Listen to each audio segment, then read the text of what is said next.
रामाय रामभद्राय रामचंद्राय वेदसे रघुनाथाय नाथाय सीताय पतये नमः. सगळ्यांना हात जोडा, मागे म्हणण्याचा प्रयत्न करा.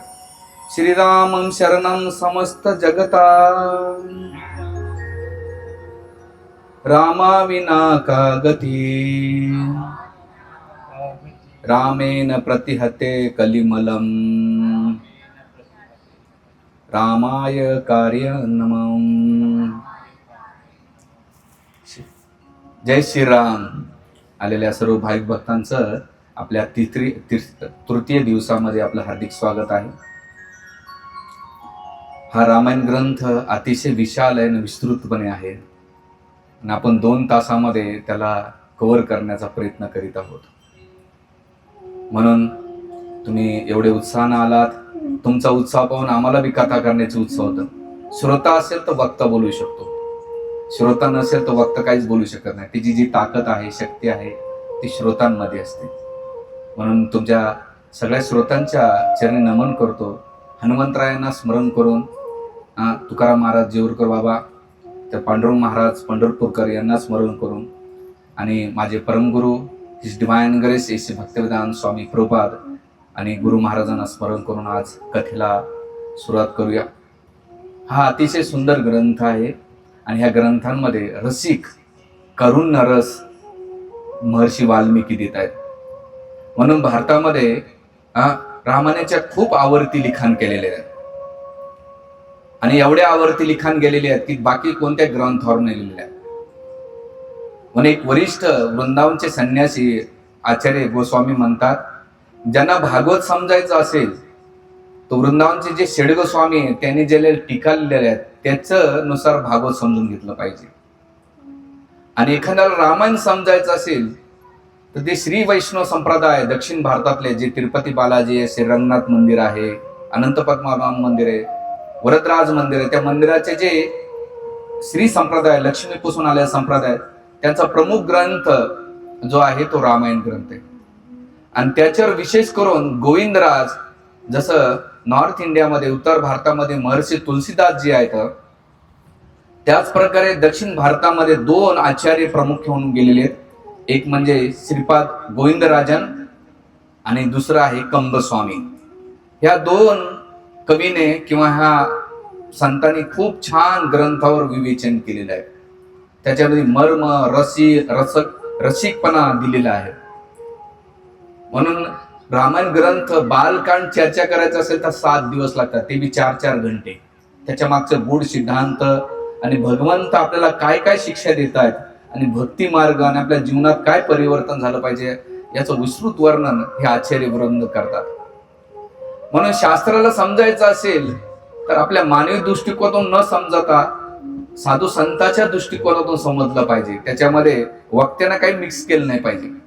वक्त्याचं काम आहे पोस्टमॅन सारखं. पोस्टमॅन काय करतो, कोणी मनी ऑर्डर पाठवले त्याच्यात ताकद बी नाही, काढून घेत नाही. जसं समोरच्या कस्टमरला देतो त्याच प्रकारे वक्त्याचं काम आहे, जे महर्षी वाल्मिकीकडून आलेलं आहे जसंच तसं त्या श्रोत्यावर्गांना दिलं तर 2 गोष्टीचा फायदा होतो. वक्त्याला पण फायदा होतो आणि श्रोत्यांना त्यांच्या हृदयामध्ये भगवान रामचंद्राचा प्रवेश होतो. म्हणून असं हे रामचरित्रमानस आहे.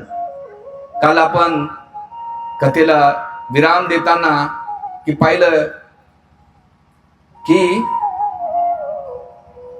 भगवंताचा विवाह झाला आणि विवाह झाल्यानंतर विश्वामित्र मुनी आता निघून गेले.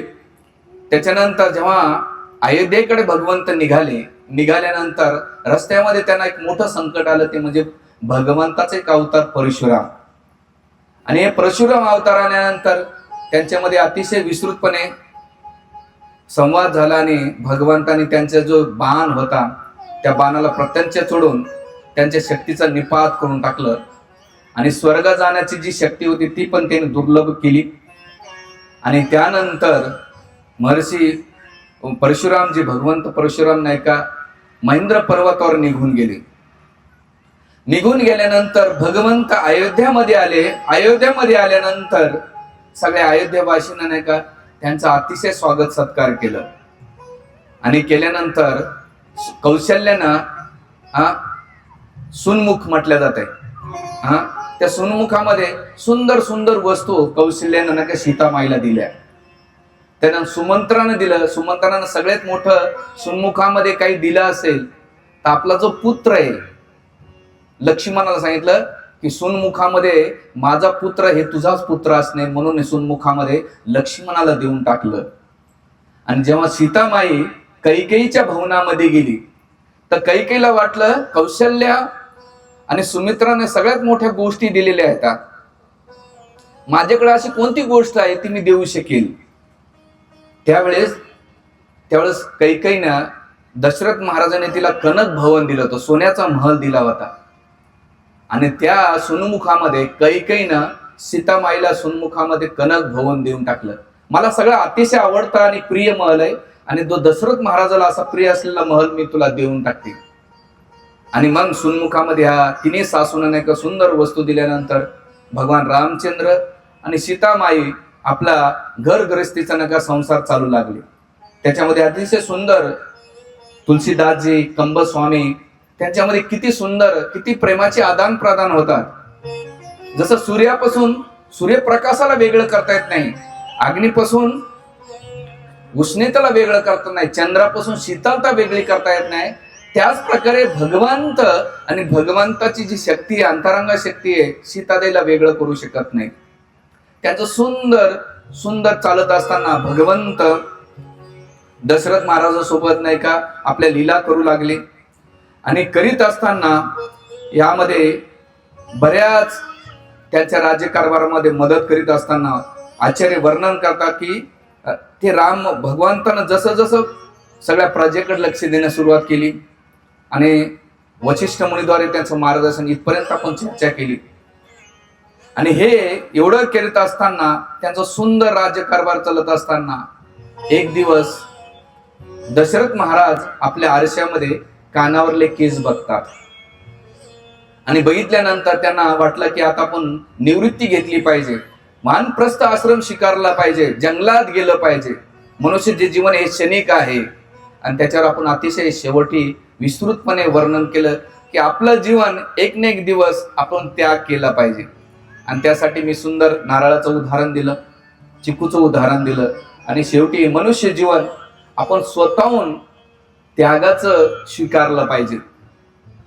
असं आहे भगवान रामचंद्र आणि सीतेचं संसार चालत असताना एक दिवस दशरथ महाराजाने हे सगळं दृश्य पाहिल्यानंतर ठरवलं की आता रामाला राज्याभिषेक करावा, युवराज पद द्यावा. म्हणून महर्षी वशिष्ठ मुनी, वामदेव सगळ्या ब्राह्मण वृंदांना बोलवलं, ऋषी मंत्र्यांना बोलवलं, जे काही राजे महाराजे होते त्यांना बोलवलं आणि आपल्या मनातली व्यथा जी चिंता होती ती व्यक्त केली. सगळ्यांना आनंद झाला की भगवान रामचंद्र युवराज पद स्वीकारणार आहे. आणि तो आनंद सगळ्यांच्या चेहऱ्यावर एवढं प्रफुल्लित झालं जसं अग्नी पसरल्यानंतर सगळीकडे सगळ्यांना प्रज्वलित करून टाकते, त्याच प्रकारे अयोध्यामध्ये आणि सगळ्या मंत्रीगणामध्ये ती बातमी वाऱ्यासारखी पसरली की आता युवराजपद भगवान रामचंद्राला भेटणार आहे, युवराजपद रामचंद्राला भेटणार आहे. त्यावेळेस दशरथ महाराजाला वाटलं की मी वाईट राजा होतो का? कारण मी नुसतं नाव घोषित केलं तर प्रजेजनाला रामचंद्राच्या प्रती एवढं आकर्षण होतं, मी तर पुढं कमी पडलो नाही. म्हणून दशरथ महाराज आपले गुरु वशिष्ठाकडे आणि मंत्र्याकडे विचारतात, मी कुठं कमी पडलो का? त्यावेळेस जे मंत्रीगण म्हटले, नाही महाराज, भगवान रामचंद्र हे मर्यादा पुरुषोत्तम आहेत आणि ते मर्यादा असल्यामुळे ते सगळ्यांना प्रिय आहे, सगळ्यांना प्रेम करतात, सगळ्यांना आपुलकी वाटत राहते. आणि विशेष करून स्त्रिया खूप आनंदी झाल्या अयोध्यावासीच्या. का बरं झाल्या? कारण भगवान रामचंद्र एक पत्नी व्रत धारण केल्यामुळे त्यावेळेस विचार केला की आता याच्या पुढे आमचे जे पती आहेत ते कोण्या दुसऱ्या स्त्रीला स्वीकार करणार नाही, म्हणून त्या स्त्रिया त्यासाठी आनंद झाल्या. कारण की दशरथ महाराजांच्या 356 बायका होत्या. किती? 356 बायका. आणि त्यांचं लग्न कसं झालं 356 बायकाचं? तर परशुरामानं ठरवलं होतं की जेव्हा जेव्हा क्षत्रिय मी 21 वेळा निपात करून टाकेल, पण एखादा जर क्षत्रिय विवाह करीत असेल तर त्याचा मी काय करणार? वध करणार नाही. म्हणून जेव्हा जेव्हा परशुरामाची वारी यायची तेव्हा दशरथ महाराज लगेच लग्न अरेंजमेंट करायचे. त्यावेळेस लगेच. आणि किती लग्न केले दशरथ महाराजांना? 356 लग्न केले. थोडासा आवाज कमी म्हणतो. हा, थोडस याचा आवाज कमी करा. हा, त्याच काय बंदच कोण टाकू?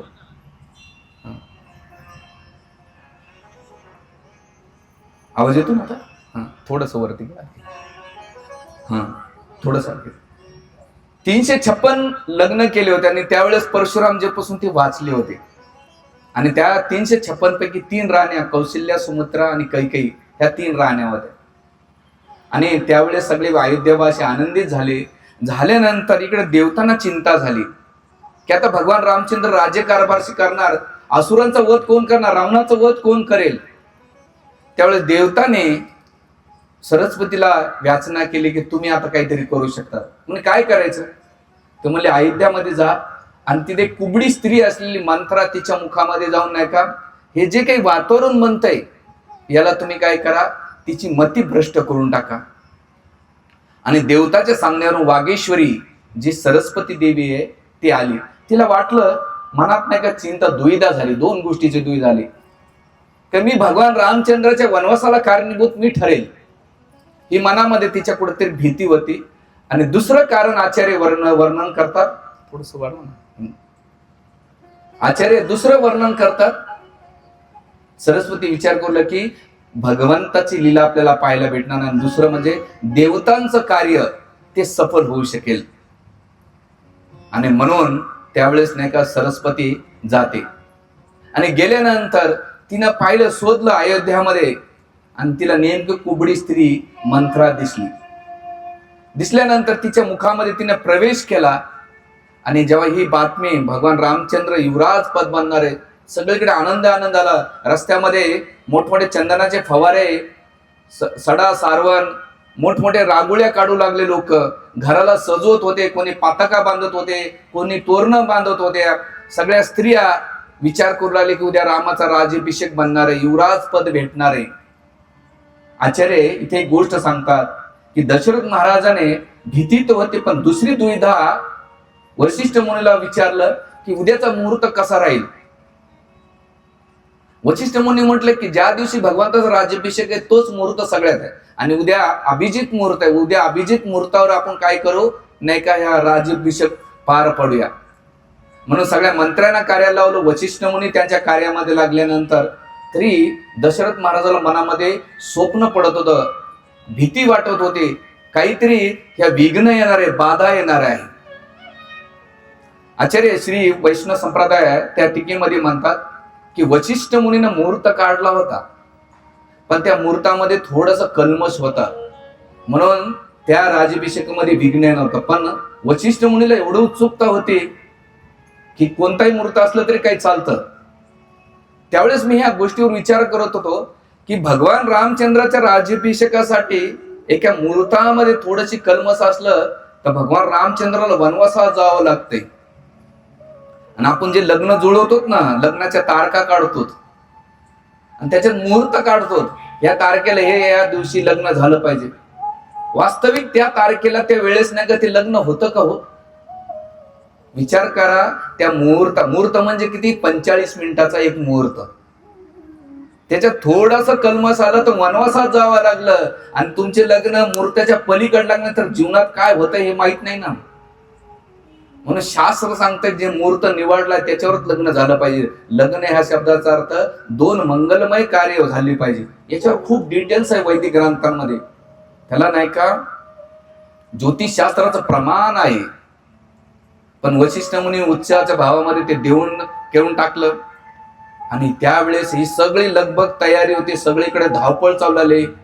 त्यावेळेस महलावने कुबड्या स्त्रीनं मंथराने हे दृश्य पाहिलं. आणि दृश्य पाहिल्यानंतर तिला मनात विचारलं, दासीला बोलवलं, काय ग दासी, एवढी लगबग गडबड कशाची चालू आहे, काय कारण आहे? सगळीकडे सजावट चालू आहे, सगळे हाती नाही का फवारे करताय, सगळे झाडू केले, राजमार्ग स्वच्छ केले जातात, सगळीकडे आनंदाचं वातावरण आहे. असं याचं वातावरण काय कारण आहे? त्यावेळेस ती दासी म्हटली मंथराला, अगं मंत्रे, तुला माहित नाही? खूप दिवसाची मनोकामना जी अयोध्यावासींची, महाराज दशरथाची, कौशल्याची, सुमित्राची आणि सगळ्यांची इच्छा होती की भगवान रामचंद्र युवराज पद कधी स्वीकार करतील. आणि तो मुहूर्त आज उद्या येणार आहे.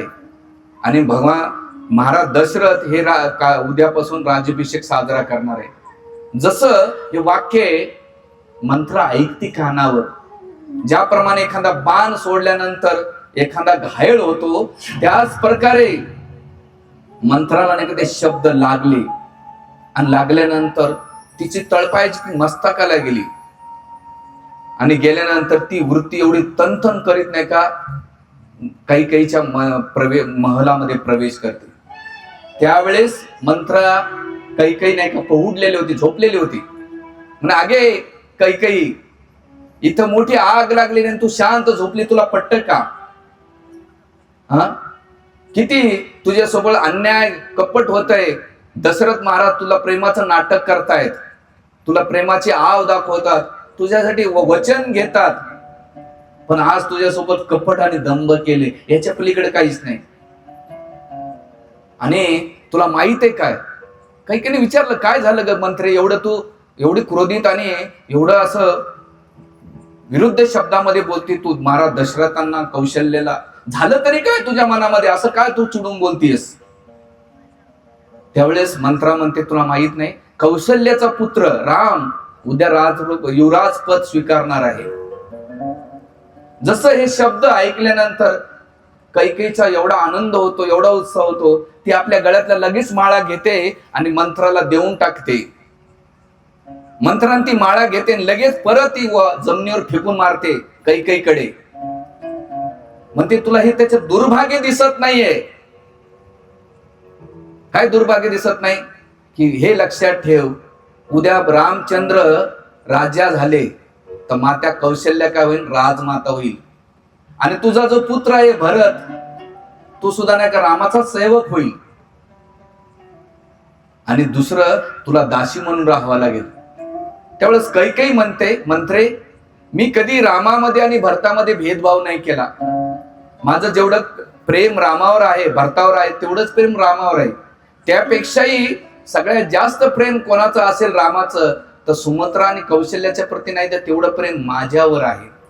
लहानपणापासून तो माझ्याशी खेळायचा, माझ्यावर प्रेम करायचा, माझ्याशी जेवत नसायचा, एवढं तो राम माझ्याशी राम होता. म्हणून मंत्रे, कधी तू ही करू नको, रामामध्ये कधीच पक्षपात येऊ शकत नाही. आणि काही दिवसानंतर राम राज्य केल्यानंतर ते राज्य तो भरताला देऊन टाकेल. त्यावेळेस मंत्रा म्हणते, कैकेयी, तू एवढी साधी भोळी कस काय? उद्या रामचंद्र राजा झाल्यानंतर त्याचा पुत्र राजा होऊन जाईल, भरताला कुठं भेटणार आहे? आणि तुझं दुर्भाग्य हे माझं दुर्भाग्य आहे. आणि तू जर दासी झाली तर मला सुद्धा दासी व्हावं लागेल. ती कैकेयीपेक्षा स्वतःचा विचार करू लागली. आचार्य म्हणतात, ही मंत्रा होती कोण? बऱ्याच ग्रंथकार टीकामध्ये नाही का कैकेयीचं कुठेही वर्णन येत नाही. पण सगळा अभ्यास केल्यानंतर पद्मपुराणामध्ये एक ठिकाणी येत आहे की देवताने कैकेयी सोबत नाही का मंत्राला पाठवलं होतं. हे पहिलं कारण देतात. आणि पद्मपुराणामध्ये दुसरे कारण देतात, जेव्हा कैकेयी महाराज, दशरथ महाराजाची कैकेयीचं लग्न होत होतं, तर कैकेयी एवढी अतिशय सुंदर होती, कमी वयाची होती. आणि दशरथ महाराजांनी उतरत्या वयामध्ये कैकेयीशी विवाह केल्यानंतर कैकेयी राजानं एकाच अटीवर कैकेयीचं लग्न ठरवलं होतं. काय लग्न ठरवलं होतं? की कैकेयीचा जो पुत्र होईल तो राज्याभिषेक राजा बनेल तरच मी विवाह करेल. आणि दशरथ महाराज एवढे काममोहित झाले होते आणि कैकेयीच्या सौंदर्याच्या प्रती एवढे मोहित झाल्यानंतर त्यांनी वचन दिलं की नाही, कैकेयीचाच पुत्र राज्याभिषेक होऊन जाईल. आणि या दोन्ही गोष्टीमुळे नाही का जेव्हा वचन दिल्यानंतर कैकेयी सोबत नाही का राजा जो अश्वपती होता कैकेयी देशाचा, जे कैकेयीचे वडील होते, त्याने मंत्राला नाही का कैकेयी सोबत पाठवलं की हिच्याकडे लक्ष ठेव, हिला मार्गदर्शन कर. असं पद्मपुराणामध्ये वर्णन येते. महर्षी वाल्मिकी वर्णन करत नाही, तुलसीदासजी वर्णन करत नाही, पण श्री वैष्णव संप्रदायातले आचार्य इथे वर्णन करतात ते. आणि म्हणून ती आली आणि आल्यानंतर ती मार्गदर्शन करू लागली कैकेयीला. आणि करीत असताना हे जेव्हा तिची मती भ्रष्ट करीत असताना ती म्हणली नाही, सगळ्यात महत्वाचं, उद्या राजमाता कौशल्य झाल्यानंतर तुला दासी म्हणून राहावं लागेल, आणि सगळ्यात मोठी वाईट गोष्ट कोणती असेल तर तुला सवतीच्या खाली जी तू जीवनभर तिच्या प्रती ईर्ष्या करत होते त्या सवतीची तुला दासी बनावं लागेल, आणि राम जो भरत आहे त्याला सेवक म्हणून राहावं लागेल. तुझं राहणार काय, तू दासी राहणार, तुझा पुत्र पण दासी राहणार आहे. हळूहळू तिच्या मनामध्ये कलमश भरून दिली. आचार्य म्हणतात तुमच्या जीवनामध्ये दोन गोष्टीला सावध राहिलं पाहिजे. एक तर आपल्या घरामध्ये जे अल्पबुद्धीचे लोक असतात, नौकर लोक असतात, त्याने आपल्या हृदयातल्या गुप्त गोष्टी कधी सांगितल्या नाही पाहिजे. आणि दुसरं, वाईट लोकांच्या संगतीपासून दूर राहिलं पाहिजे, कारण त्यांचं जास्त आपण ऐकत राहू तेवढी आपली मती भ्रष्ट व्हायला वेळ लागत नाही. आणि तेच आचार्य वर्णन करतात, एक कैकई म्हणजे एक सुंदर तलावाप्रमाणे होते, स्वच्छ नितळ पाणी असलेली तलावाप्रमाणे कैकई होती. आणि त्या तलावामध्ये मंथरा रूपी म्हैसीने काय केलं, प्रवेश केला. जशी म्हैस त्या तलावामध्ये प्रवेश केल्यानंतर ते पाणी गढूळ होऊन जात आहे, त्याच प्रकारे जी कैकई रूपी शुद्ध होते आणि मंथरा नामक म्हैसीने प्रवेश केल्यानंतर तिचं चित्त दूषित करून टाकलं. आणि दूषित केल्यानंतर त्यावेळेस मंथरा म्हणते, अगं तिच्यामध्ये ईर्ष्या आणि द्वेष रामाच्या प्रती, कौशल्याच्या प्रती आणि आपला स्वार्थ तिथे तिने निर्माण केला. म्हणून इथे आचार्य खूप डिटेल्स मध्ये वर्णन करतात. याच्यावर एक घंट्याची चर्चा की त्या दोघांमध्ये काय झालेले. आपल्याकडे 1-1.5 तासामध्ये एवढं खोल गेलं तर आज अयोध्याच कांड आहे, बाकीचे 6 कांड तर कधी कंप्लीट होत हाच प्रश्न पडला जातो. म्हणून कधी रामायणामध्ये, भागवतामध्ये कधीही पण वक्त्यानं नाही का उड्या नाही मारायच्या, की एक प्रसंग सांगितला दुसरा प्रसंग काय म्हणजे लोकांना कळतं का ना, असं नाही. त्याचं काम आहे क्रमानुसार सांगितलं पाहिजे. त्या लोकांना आवडून हे महत्वाचं नाही, त्याने ग्रंथाला नाही का ग्रंथाला जसं तसं लोकांच्या हृदयामध्ये प्रवृत्तीत केलं पाहिजे. आणि म्हणून महर्षी आपलं वाल्मिकी इथं वर्णन करतायत की कैकई हळूहळू तिचं नाही का सगळ्यांच्या प्रती भाव बदलत गेलेला आहे. म्हणून आपल्या जीवनामध्ये आपण कोणाच्या लोकांच्या सोबत राहतो तशी आपली वृत्ती बनते राहते. ज्यांना राजकारणात प्रगती करायचं ते राजकारणी लोकांचा संग करतात, ज्यांना व्यवसाय करायचा असेल ते व्यावसायिक लोकांच्या सोबत राहतात, ज्यांना दारू प्यायचे ते दारुड शोधत असतात. जे गांजा, आता मी एक ठिकाणी पाहिलं, एक गांजा पिणारी टीम पाहिली, एक जण चोळतोय, दुसरा भरतो, तिसरा पेटवतो आणि चौथा झुरका मारतो. असे लोक भेटतात. तुम्ही ज्या संघात राहता त्या संघामध्ये तुमची वृत्ती बनणार आहे. म्हणून माऊली म्हणतात संतांच्या संगतीत तोच मनोमार्ग गती. संतांच्या संगतीत राहिलं पाहिजे. जे तुमची शरीर नाही सांगितलं, मनो या शब्दाचा अर्थ काय, तुमची चित्त वृत्ती बदलत राहते. संतांच्या सोबत राहिलं नाही पाहिजे. त्यांनी जे विचार दिलेले आहेत त्याच्या वपू सेवापेक्षा वाणी सेवा महत्वाची असते. वपू सेवा म्हणजे काय, कपडे धुणे, त्यांना खाऊ घालणं, हे दुय्यम आहे. प्रथम आहे त्यांनी जे दिलेले आदेश आहेत, त्यांनी जे दिलेले विचार मांडलेले आहेत, ते विचार आपल्या जीवनामध्ये मनोमार्ग, संतांच्या संगती तोच मनोमार्ग. ते मन, त्यांचं ती विचार, त्यांची ती साधना, त्यांची ती वृत्ती आपल्या जीवनात घेऊन मनोमार्ग गतीने गेलं पाहिजे. वाईट लोकांच्या मनोमार्गतीत राहतात तो वाईट गतीला ते घेऊन जाते. पण संतांच्या संगतीत राहतात. संत कोण, जे साधना करून साध्याकडे जातात. साध्य कोण, भगवत प्राप्ती, आणि साधन काय, भगवत भक्ती आहे. संत म्हणजे कपडे घालणं, शेंडी दाढी वाढवणं, डोकं पाया पडतात, फॉर्च्युनर गाडी आली, ते तर बाह्य कारण आहे. संतांचं काम आहे की साधकांना भगवंताकडे प्रेरित कसं करतायत, ते संतांचं खरं कार्य आहे. तोंडाचे तोंड चोपडेपणा, गुणगान करणं, टोमणे मारणं, खवचट बोलणं किंवा एखाद्यानं बोलवलं त्याचं गुणगान करणं अजिबात नाही. तुकाराम महाराज म्हणतात पांडुरंगा विना अनेकाचं जे गुणगान ते ब्रह्महत्या समान आहे. केवळ आपल्या मुखातून पांडुरंगाशिवाय दुसरं कोणाचा नाही. बाकीचं गुणगान करणं म्हणजे काय, ब्रह्महत्या का समान आहे. आणि बरेच लोक पाहिले मी भगवंत सोडून नको ते बडबड करत राहतात. साईटला विषय जातोय, पण हे खूप महत्वाचं आहे. संगत महत्वाची. संतन के संग लागी रे, मान की जय. संतांची संगती खूप महत्वाची.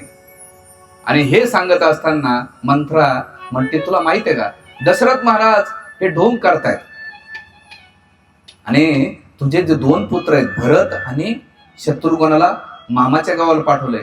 काही देशाला अशुभ, तुझ्या वडिलाला निरोप नाही, तुझ्या दोन्ही पुत्राला नाही. याचा अर्थ काही सगळं कपट नीती चालली, म्हणून मी तुला हे सगळं सांगते. आणि तेव्हा तिला खात्री पटली की खरंच दशरथ राजा माझ्याशी कपट करतोय, दंभ करतोय.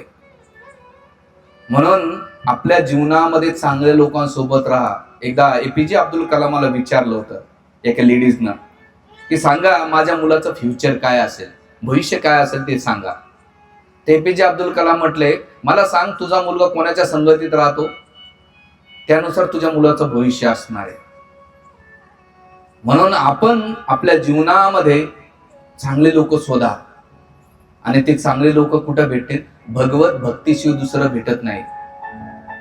वडापावाले, चहावाले किंवा वाट्यावर बसलेले ते मित्र नाहीयेत. अशा लोकांसोबत बघा की जिथे पांडुरंगाचं स्मरण होऊ शकेल.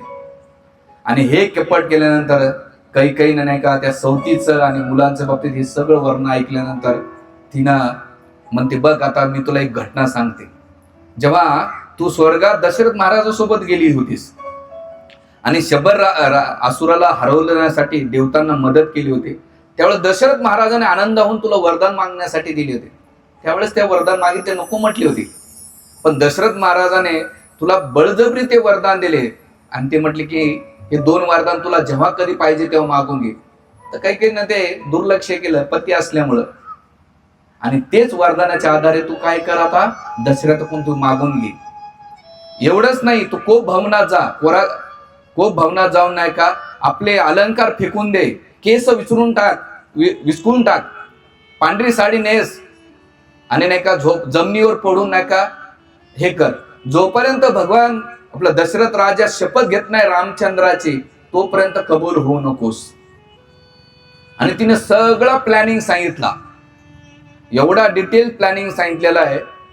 विचार करा, जी भगवंताची अनन्य भक्त होती कैकेयी, एवढं प्रेम होतं जेवढं कौशल्याचं प्रेम नव्हतं, एवढं प्रेम कैकेयीचं होतं. पण एक वाईट संगतीमुळे नाही का तिचं प्रेम नष्ट झालं आणि तिच्या वाईट संघामुळे, तिच्या निर्णयामुळे नाही का तिच्या जीवनातून 3 नुकसान होतात.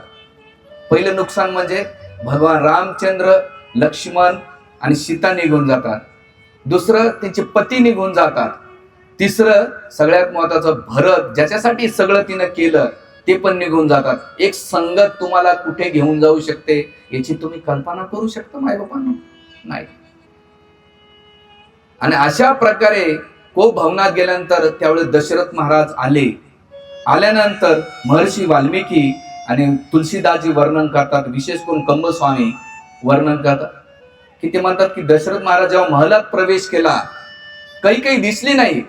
जसं एखादा तहान लागलेला व्यक्ती पाणी शोधत राहतो, तसं दशरथ महाराज कैकेयीच्या शोधत आले की कैकेयी गेली कुठे. कारण सगळ्यात जास्त प्रेम दशरथ महाराजांचं कैकेयीवरच होतं. सुमित्रा आणि कैकेयी, सुमित्रा आणि कौशल्या सख्या बहिणी होत्या. त्यांची पण उत्तर रामायणामध्ये सुंदर कथा येते, लग्न कसं झालं त्यांचं, आपल्याला एवढा वेळ नाही. आणि गेल्यानंतर एका दासीला विचारलं कुठे, तुम्ही कोप भवनात आहे. जसं कोप भवनात म्हटलं तर दशरथ राजाच्या हृदयामध्ये थोडीशी भीती वाटली. आणि वाटल्यानंतर कोप भवनात गेलं, त्यांनी ते दृश्य पाहिलं. काही नाही का जमिनीवर झोपलेली आहे, अलंकार इकडे आजूबाजूला फेकलेले आहेत, वस्त्र धारण केलेले, ते फाटके वस्त्र, पांढरे केस सगळे विचकलेले आहेत. आणि गेल्यानंतर हे गजगामिनी, हे सुंदर मूर्गनयनी. आणि दशरथ महाराजांचं तिचं गुणगान काय, जसा कामी व्यक्ती आपल्या प्रेयसीला मनवत असतो तसं दशरथ महाराज वर्णवतात, हे गजगामिनी, हे मूर्गनयनी, हे सुंदरी, तुला कोण दुखवलेलं आहे? जे जेलमध्ये आहेत त्यांना मी मुक्त करतो, जे बाहेर आहेत त्यांना बंदिस्त करतो, जे अपराधी आहेत त्यांना मुक्त करतो, जे पुण्यवान आहेत त्यांना दंड देतो, आणि जे पापी लोक आहेत त्यांना पण मी मुक्त करून दान धर्म करतो. तू म्हणशील ते मी करतो, असं वचन नाही का काम भावनेमध्ये, काम मोहित अवस्थेमध्ये नाही का ते बोलत होते. आणि मग ते म्हटले की ह्या जगामध्ये मला सगळ्यात प्रिय कोणी असेल तर कैकेयी तू आहेस. मनातला भाव नाही का व्यक्त करीत असतात. आणि हे भाव व्यक्त करीत असताना काही थोडीशी हलचल करू लागली. पहिल्यांदा तिने रिस्पॉन्स नाही केला, अंगाला हात लावता तर झटके देऊ लागली. गजगामिनी, हे सुंदरी, मृगनयनी, त्याचं डिटेल्स वर्णन आचार्य खूप सांगतात की कसे एक म्हणजे एक दशरथ महाराज आहे ज्याचं सगळ्या पृथ्वी राज्य होतं, पण पत्नीपुढे तो हतबल झाला होता काम वासनेमुळं. म्हणून कामातुराना भैयाना लज्जा, जेव्हा काम मोहित मनुष्य होतो त्याची बुद्धी भ्रष्ट होऊन जाते, त्याला चांगलं काय वाईट काय कळत नाही, कारण त्याची वासना प्रबळ असते. आता दशरथ महाराज हे लीला करतात आपल्यासारखे, कारण ते भगवंताचे वडील आहेत. पण साधारण व्यक्तींना हे आपल्याला अलर्ट करतात, सावध करतात की आपण आपल्या जीवनात राहून कसं सावध राहिलं पाहिजे, हे सिद्धांत इथे देत आहेत ते. आणि अशा प्रकारे केल्यानंतर ते म्हटले की तुमचं जर एवढं माझं प्रेम आहे तो तुम्ही मला वचन द्या, मी जे काही मागणार आहे तुमच्याकडे तुम्ही ते वचन माझं पूर्ण करावं.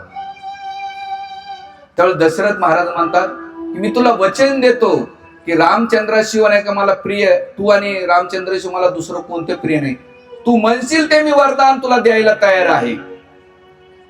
त्याने एक गोष्ट सुद्धा विचार नाही केली. म्हणून दशरथ महाराजांचा दुसरा निर्णय, कधी विचार न करता कोणाला वरदान वचन कधी देऊ नये, नाही तर फसले जाते. आणि दशरथ महाराज एक नाही 3 वेळा रामचंद्राची शपथ घेतली. मी रामचंद्राची शपथ घेऊन सांगतो, तू म्हणशील ते मी करायला तयार आहे, पण तू हे तुझं राग जो कोप आहे ते दुर्लक्ष कर, सोडून दे आणि मला वरदान माग. आणि जेव्हा कैकेयीनं आश्वासन पाहिलं आणि त्यावेळेस कैकेयी म्हणते, बघा पृथ्वी सूर्य चंद्र दाही दिशा सगळ्या देवतांना साक्षी देऊन म्हणते, आता मी दशरथ राजाला मागते, हे पती परमेश्वरा सगळ्यांना साक्षी ठेवून नाही वरदान मागते. पहिलं वरदान मागते, जो माझा पुत्र आहे भरत, याला तुम्ही राज्य देऊन टाका. दशरथ महाराज म्हणले हो हरकत नाही, द्या देऊन टाक. दुसरं वरदान मागितलं की रामचंद्राला 14 वर्षे वनवासात जावं लागेल, वल्कल वस्त्र धारण करावं लागेल. जसं तिच्या मुखातून ते शब्द पडतात, जसा बाण बाहेर पडला तसे तिचे शब्द नाही का बाहेर पडले आणि दशरथ महाराज नाही का जाग्यावर बेशुद्ध मूर्छित अवस्थेत पडतात. म्हणतात अरे कैकेयी काय मागितलं, पाहिजे तर मी भरताला राज्य द्यायला तयार आहे, पण रामाच्या याच्यात काय दोष आहे, त्यानं कोणता असा अपराध केलेला आहे की त्याला वनवासात तू पाठवतेस, एवढा तर अन्याय करू नकोस माझ्यावर, नाही का ह्या वृद्ध वयामध्ये माझ्यावर एवढा अन्याय करू नका. आणि मग त्यावेळेस दशरथ महाराज विनवणी करीत असताना कैकेयीला अजिबात विचलित नव्हतं. म्हणून ज्याचं हृदय स्वार्थानं भरलेलं असतं ना, आणि मी आणि माझी भावना असताना त्याचं हृदय कठोर राहतंय, एवढं कठोर होतंय त्याला चांगलं काय वाईट काय कधीच कळत नाही. आज जरी तुम्ही म्हणता मंत्रा आणि कैकेयी त्या काळात होते, पण मंत्रा आणि कैकेयी आज बी आपल्या जीवनामध्ये आपल्याला पाहायला भेटते. नाव बदललेले आहेत, पण ती वृत्ती आणि ते स्वभाव गेलेला नाहीये. घराघरामध्ये आचार्य वर्णन करता, घराघरामध्ये मंत्रा आणि कैकेयी बसलेले आहेत. हे आता त्यांचं वाक्य बरं, माझं नाही. तुम्ही म्हणता महाराज काय बसल्या बसल्या बोट मोडतात आमच्या नाव, मी ग्रंथाला वर्णन करतोय. जसं प्रभुपाद म्हणतात ना भागवतामध्ये धृतराष्ट्र, ते म्हणले घराघरामध्ये धृतराष्ट्र बसलेले, मी आणि माझं. पुरुषांना पण म्हटले नाही, स्त्रियांना पण म्हटलेले. आणि ती वृत्ती सगळ्यात ती वृत्ती डेंजर आहे.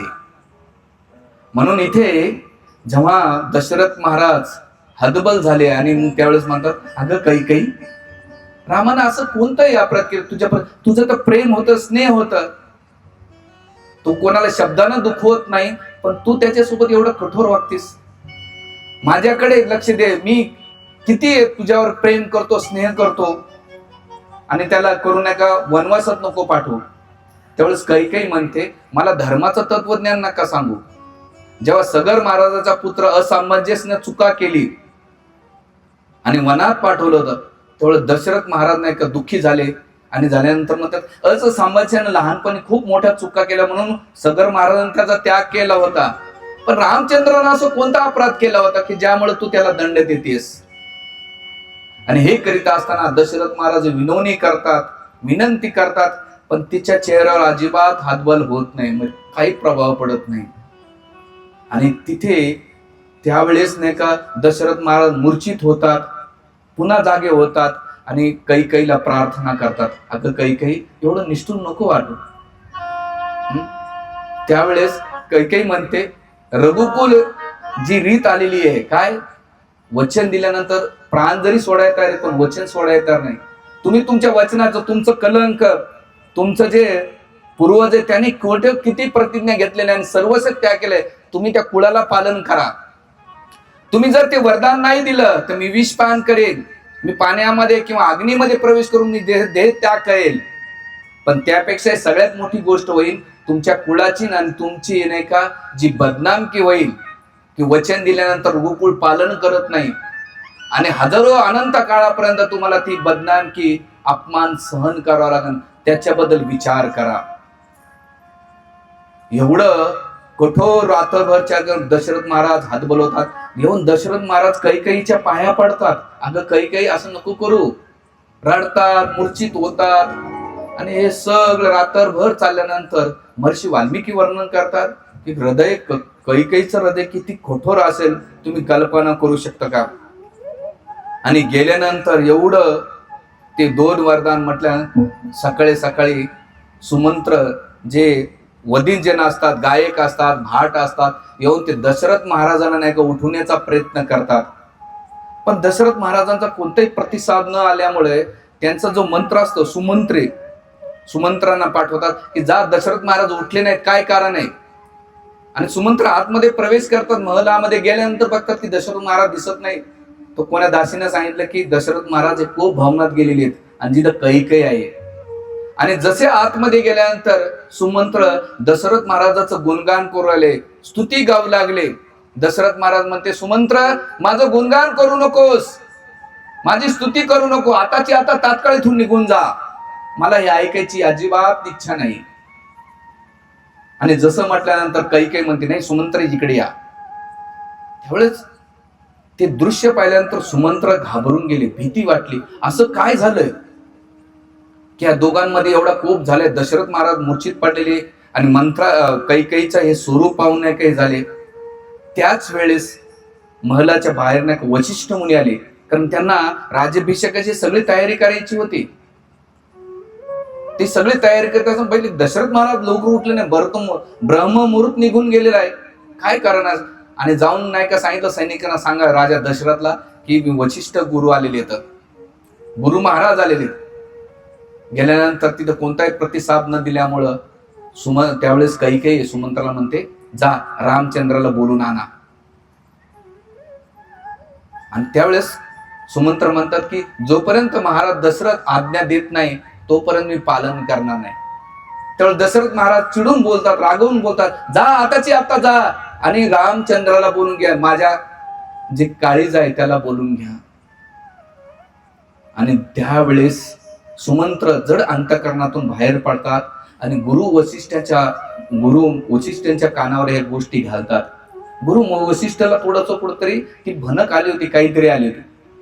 आणि सकाळी नंतर भगवान रामचंद्र सकाळी लवकरच उठले होते, सीतामाई सोबत नाही का पूजा कार्यामध्ये लागले होते. आणि अचानक पाहिलं की सुमंत्रजी आलेले आहेत.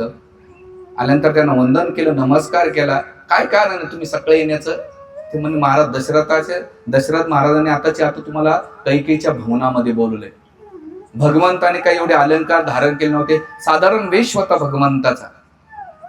भगवंता नाही का लक्ष्मणजी पण आले, सगळे अयोध्यावासी एकटक्क बघत की आज रामचंद्र सगळे राजपद आहे, युवराज पद घेणार आहे, सजले धजले नाही, साधारण वेशामध्ये, काय कारण असू शकेल. आणि मग हे सगळे दृश्य पाहिल्यानंतर सगळे अयोध्येच्या वासींच्या मनामध्ये कुठेतरी पाल चुपचुपल्यासारखे वाटले, काहीतरी गडबड आहे. आणि म्हणून हे जेव्हा भगवान रामचंद्र दशरथ महाराजांच्या आणि कैकेयीच्या भवनामध्ये प्रवेश करतात त्यावेळेस भगवंत काय करतात, दशरथ महाराज आणि कैकेयीला काय करतात, नमन करतात. आणि जसं दशरथ महाराज भगवंताला पाहतात तर दशरथ महाराज मूर्छित पडून नाही का खाली पडतात. भगवंत जातात आणि दशरथ महाराजाला उचलून धरतात आणि त्यावेळेस दशरथ महाराजाच्या मुखातून एक शब्द निघत नाही, अजिबात निघत नाही. त्यावेळेस काही म्हणते, रामचंद्रा इकडे. मी एकदा देवतांसोबत नाही का युद्ध होतं, राजा दशरथ सोबत गेले आणि तिथे तुझ्या वडिलांनी 2 वरदान दिले होते. ते वरदान मी मागितले तुझ्या पित्याकडून आणि ते वरदान न देऊ शकल्यामुळं ते सांगायला त्यांची हिंमत होत नाही. पण तू मर्यादा असल्यामुळं, धर्माचं पालन करण्यामुळं तू वडिलांची आज्ञा पालन करशील हे मला माहित आहे. आणि म्हणून त्यांच्या 2 इच्छा आहेत. कारण काही अतिशय सौम्य भाषेत बोलत होते, पण त्या सौम्य भाषेमध्ये पण तिच्या शब्दामध्ये विष होतं, विखारपणा होता. आणि त्यावेळेस म्हणले की पहिलं वरदान म्हणजे हे राज्य जे आहे, कौशल्य नरेश आहे, कौशल्य प्रदेश आहे, अयोध्या आहे, सगळं राज्य भरताला दिल्या जाईल. आणि दुसरं, तात्काळ तू वत्कल वस्त्र धारण करून वनवासात जायचं. ह्या 2 आज्ञा दशरथ महाराजांनी तुला दिलेल्या आहेत. तर भगवान रामचंद्र म्हणतात, माते आतापर्यंत तुझं माझ्या एवढं प्रेम आहे, एवढं मोठं सगळं कार्य करण्यापेक्षा तुम्हाला जर येऊन सांगितलं असतं तर मी लगेच याला स्वीकारलं असतं. आणि भगवंताने कोणताही प्रतिसाद नाही. आणि दशरथ महाराजांना नमन करून निघताना गेल्यानंतर दशरथ महाराज म्हणतात, राम नको जाऊ, मला सोडून जाऊ नकोस राम, मला नको जाऊ. त्यावेळेस जसं रामचंद्र वनाच्या निघाले, निघाल्यानंतर जसं लक्ष्मण जे हे दृश्य ऐकतात, हे सगळं प्रसंग ऐकतात आणि ऐकल्यानंतर लक्ष्मण क्रोधित झाल्यानंतर इथे सुमंत्र, त्याच्यानंतर राम लक्ष्मण सगळेजण कौशल्याच्या कुठे गेलेले, महलामध्ये गेले. आणि कौशल्या त्यावेळेस आपले जे इष्ट देवता आहेत, त्यांची कुलदैवता आहेत, भगवान रंगनाथाची पूजा करू लागली. आज तुम्ही रंगनाथ मंदिरात जाता, दक्षिण भारतामध्ये रंगनाथ श्रीरंगम क्षेत्र आहे, ते भगवान रामचंद्राची कुलधन आहे, कुलपूजक देवता आहे, कुलदेवता. आणि त्या पूजा करीत असताना कौशल्याला एवढा आनंद झाला की आज माझा पुत्र राज्याभिषेक स्वीकार करणार आहे, राजा होणार आहे. म्हणून ती सकाळी सकाळी भगवान नारायणाची पूजा करू लागली. आल्यानंतर भगवंत जातात कौशल्य माताकडे आणि कौशल्य माताला हळूच उठवतात आणि सांगतात, माते आज माझ्या पित्यानं नाही का मला सगळ्यात मोठं भेट दिली, जी माझी इच्छा होती. बघा रामचंद्र भगवंत किती सौम्य भाषेमध्ये एखादी घटना त्याला छोट्या प्रमाणात करून त्या प्रभावाला किती साध्या भाषेमध्ये समजून सांगतात. असं नाही म्हटलं की माझ्या वडिलांनी मला वनवासात पाठवलं, असं पाठवलं, तसं केलंय, अन्याय केला, काही असं केलं, अजिबात नाही. ते म्हणले, माते इथलं जे कौशल्य नरेशचं राज्य होतं ते भरताला दिलं आणि जे वनातलं राज्य होतं ना ते मला दिलेलं आहे.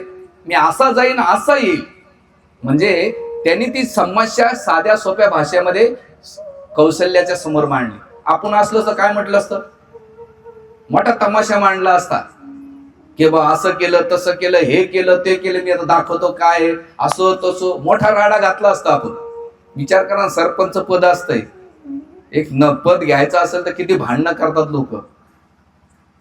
पण भगवंताच्या वाणीवर किंवा चेहऱ्यावर नाही का महर्षी वाल्मिकी वर्णन करतात, निर्ममत्व.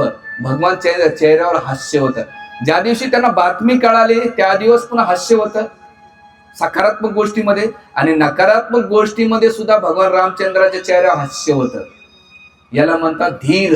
भगवंताचा एक गुण आहे, 16 गुणापैकी धैर्यवान. म्हणून भगवंताच्या एक लीला जेव्हा तुम्ही पाहतात ना, त्या एक लीलेमध्ये एकेका प्रसंगामध्ये भगवंताचा एक गुण नाही का प्रदर्शित होत असतो. नुसत्या लीला ऐकायच्या नाही, त्या लीलाच्या मागे भगवंताचा कोणता गुण प्रदर्शित होतो त्याच्यावर आपलं चिंतन मनन असलं पाहिजे की भगवंत कोण्या प्रसंगाला करत. म्हणून धीर तत्र न मुह्यते. जो धीर व्यक्ती असतो, गीतेमध्ये भगवंत म्हणतात, जन्म मृत्यू जराव्या आधी दुःख दोषानम दर्शनम. नाही, देहिनी स्मिता देहे कोमारे मंजरा तथा देहांतर प्राप्ती धीरस्तत्र न मुह्यते. अर्जुना, जगामध्ये सुख दुःख, मान अपमान, लाभ आणि जय पराजय या सगळ्या गोष्टी येतात. अशा अवस्थेमध्ये त्याला धीर म्हटल्या जाते. आणि धीर व्यक्तीच या जगामध्ये आनंदी राहू शकतो. जे अधीर असतात ते आनंदी राहू शकत नाही. आणि म्हणून भगवंत धैर्यवान किंवा धीर गुण इथं प्रदर्शित करतात. आणि हा गुण प्रदर्शित केल्यानंतर कौशल्य जसं कळत आहे, तिच्या डोळ्यातून अश्रूच्या धारा, ती कौशल्या भगवान रामचंद्राचा अभिषेक घालू लागली आणि म्हणजे की असं काय केलेलं आहे, मी एवढ्या दिवस नाही का जे संकट समस्या झालेले, तुझ्या पित्याने मला दुय्यम वागणूक, मी जरी प्रथम स्त्री होते, महाराणी होते, पण दशरथ महाराजांनी माझ्यावर कधीच एवढं प्रेम नाही केलेले जेवढं प्रेम कैकेयीला दिले. आणि आज मी एवढ्या तपस्या केल्या, साधना केली, सेवा केली, ब्राह्मणाला दान दिलं, एवढी ब्राह्मणांची सेवा केली, गायीची सेवा केली, आणि त्या बदल्यामध्ये आज मला ते काय भेटतंय? आज माझे पती माझ्या हातात नाही, माझा पुत्र सुद्धा माझ्या हातात नाही. राम नको जाऊ. राम म्हणतात, माते पिताना आज्ञा दिल्यामुळे मला पितेच्या आज्ञेचे पालन करावं. त्यावेळेस कौशल्य म्हणते, जशी पितेची आज्ञा असते तशी मातेची आज्ञा असते. भगवंत म्हणतात, माते पहिले पिता प्रथम असतो, माता दुय्यम असते, आणि मातेपेक्षा पित्याचं जे वचन आहे ते सर्वोपरी असतंय. म्हणून मी त्याला नाही नकारू शकत नाही. त्यावेळेस कौशल्या माता म्हणते, जर तुला जायचंच असेल तर मला सोबत घेऊन जा, तुझ्या सोबत मी दिवस काढेल, जे सुख संकट समस्या ते पण मी झेलायला तयार आहे. त्यावेळेस भगवंत म्हणतात, माते नाही येऊ शकत. एका स्त्रीचं काम आहे पतीची सेवा करणं. पती कसा का असेना, तो त्याच्या जीवनामध्ये चुकत असेल, त्याच्यामध्ये काही अपूर्ण दोष असेल, तरी पत्नीचं काम आहे पतीची सेवा करणं. आणि अशा कठीण प्रसंगामध्ये कैकेयीच्या अधीन असल्यामुळं ते दुःखी अवस्था आणि तुझा सहारा तिथं महत्वाचा आहे. मी तर असा जाईन असा येईल.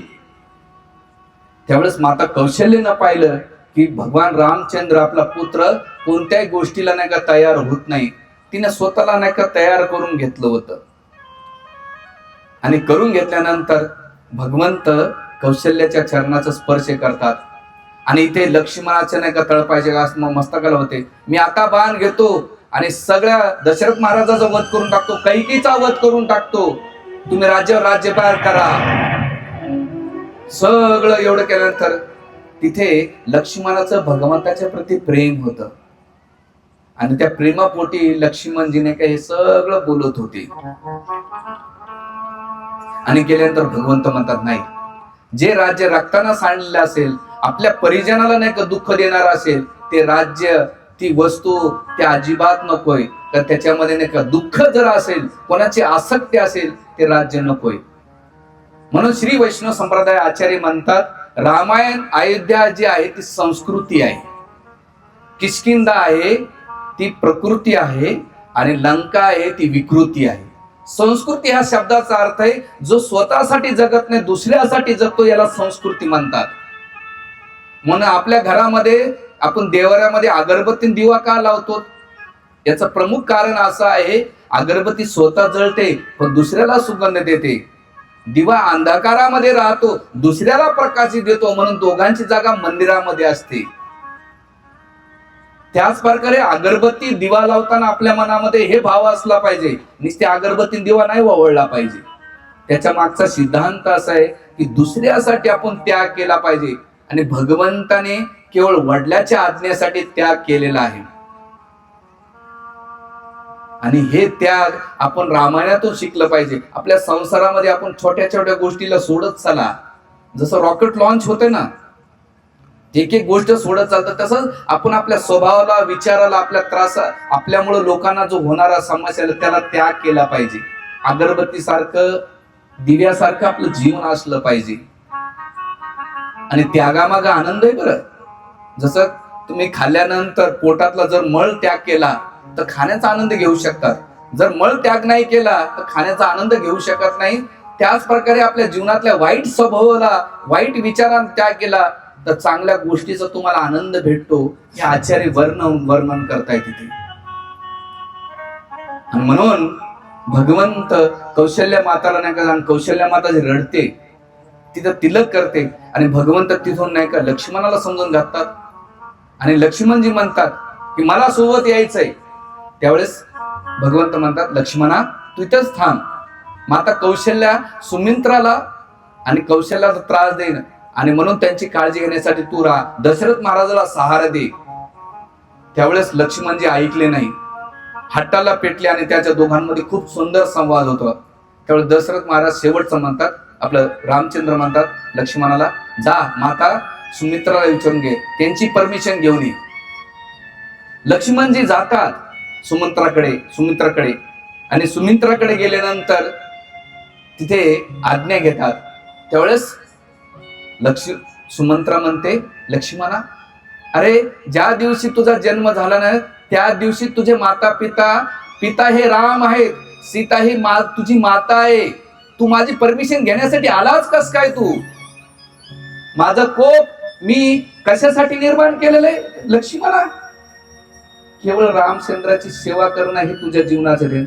एवढा वेळ सुद्धा माझ्याकडे आला नाही पाहिजे होता. जा बाळा, पुन्हा कधी परतून पाहू नको. छत्रसायासारखं एका रामचंद्राची सेवा कर. आजपासून त्याचं सुख हे तुझं सुख, त्याचं दुःख ते तुझं दुःख. तुझे माता पिता सगळे काही आहेत.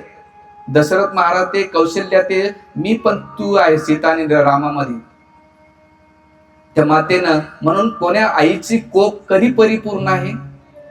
आपला पुत्र जेव्हा भगवत सेवेत लावल्या जातात तेव्हा त्या आईची कोप परिपूर्ण होतात. म्हणून तुकाराम महाराज म्हणतात, पुत्र व्हा गुंडा त्याचा त्रिलोकी झेंडा. पुत्र कसा असला पाहिजे? गुंडा म्हणजे मारामारी करणार नव्हे, तो भगवंताच्या भक्तीमध्ये लावणारा पाहिजे. आपल्या पुत्राला भगवत सेवेत लावलं पाहिजे. कारण की माता पित्याचं काम आहे. भगवान ऋषभदेव 5व्या स्कंदामध्ये वर्णन करतात की जी माता आपल्या बाळाला भगवत भक्तीत लावत नाही ती माता होऊ शकत नाहीये. जे पिता आपल्या पुत्राला भक्तीत लावू शकत नाही ते पिता नाहीयेत. जे गुरु आपल्या शिष्याला भगवत भक्तीत लावू शकत नाही, जे देवता भगवत भक्तीत लावू शकत नाही, सगळ्यांचा त्याग केला पाहिजे. याचं उदाहरण आहे शास्त्रामध्ये. प्रल्हाद महाराजाने हिरण्यकशिपूचा त्याग केला. राजा बलीनं नाही का दैत्य गुरु शुक्राचार्याचा गुरुचा त्याग केला. भरताने माताचा त्याग केला. प्रल्हाद महाराजाने पित्याचा त्याग केला. जे भगवत भक्तीत लावत नाही त्याचा त्याग केला पाहिजे. आणि पुत्र वा गुंड म्हणून आपल्या मायबापांना आपल्या मुलांना तुम्ही कार विकत घेऊन देऊ शकतात, पण संस्कार विकत घेऊन देऊ शकत नाही.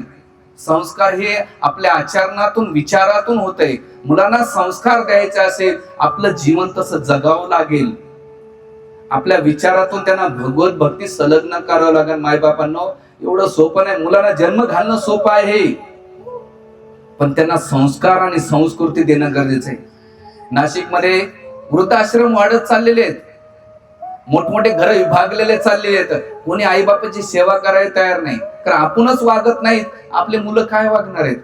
ना संस्कृतीच्या प्रती, ना संस्काराच्या प्रती, ना धर्माच्या प्रती, ना भक्तीच्या प्रती, ना संतांच्या प्रती, ना देवाच्या प्रती कोणाला काही इंटरेस्ट नाही. आणि हे कथा प्रवचन कशासाठी आहेत? मनोरंजनासाठी नाहीये, किंवा भंडाऱ्यासाठी नाही, किंवा बाबा लोकांच्या पाकिटासाठी नाहीये. हे कार्यक्रम आहे आपल्या जीवनामध्ये आत्मसात करण्यासाठी आहे. मायबापांनो, आपल्या जीवनामध्ये याला आचरण केलं पाहिजे. आपल्या मुलांना आपल्या संस्कृतीला नाही का आपण जपलं पाहिजे, असलं पाहिजे. त्याच्याशी नाही होतो. आम्ही काय करू शकतो? आम्ही हदबदत लोकांपुढे कितीतरी लोकांच्या समस्या आहेत. त्याचं मूळ आपलं रामायण, भगवद्गीता, भागवतम ग्रंथ आहेत ना, आपण विसरून चाललेलो होतो. तुमच्या सगळ्या पायांची चरणाची विनंती एकच आहे, तुम्ही धन किती कमवता हे महत्वाचं नाहीये, तुम्ही मुलांना किती अध्यात्म देतात हे महत्वाचं आहे. आणि अशा पद्धतीनं इथे कौशल्य सुमित्रा असते, ती लक्ष्मणाला खूप सुंदर उपदेश देते. ते लक्ष्मणा पुन्हा नका माझ्याकडे परमिशन घेण्यासाठी, जा बाळा जा, रामाची सेवा कर. आज त्याच्या छत्र सावली सारखी त्याची सेवा कर. कधी नाही का उलटून बोलू नकोस, उलटून काही सहन कर जीवनामध्ये. काय मातेचं ध्येय असेल, धैर्य असेल, खरी माता आपल्या मुलांना घडवत राहते. आजकालच्या माता म्हणजे गायी सारख्या आहेत. एखाद्या वासराला चाटून जखमी करतात. अति लाड आणि अति प्रेम करून नाही का मुलांना नाही का हँडिकॅप करतात. इंग्लिशमध्ये हँडिकॅप, मराठीमध्ये अपंग तत्व करतात. अति प्रेम नाही का माणसाला नुकसान करून टाकते. मुलांना संघर्ष करायला शिकवा, ते चांगले घडतील. संघर्षामधून सफलतेकडे जाते. संघर्ष नसेल तर सफलता कधीच होऊ शकत नाही. मायबापांना आणि म्हणून लक्ष्मण ह्या शब्दाचा अर्थ काय? लक्ष्मी सेव संपन्न, जी सेवेचं मोठी लक्ष्मी त्यांच्याकडे आहे, हे त्यांच्याकडे मोठं धन आहे, म्हणून लक्ष्मण नाव दिलेलं आहे. आणि अशा प्रकारे जेव्हा लक्ष्मणजी निघून जातात, इथे भगवान रामचंद्र सीतेकडे जातात. सीता जशी पाहते, भगवंताला पाहिल्यानंतर सीता नाही काय उठून स्वागत सत्कार करतात.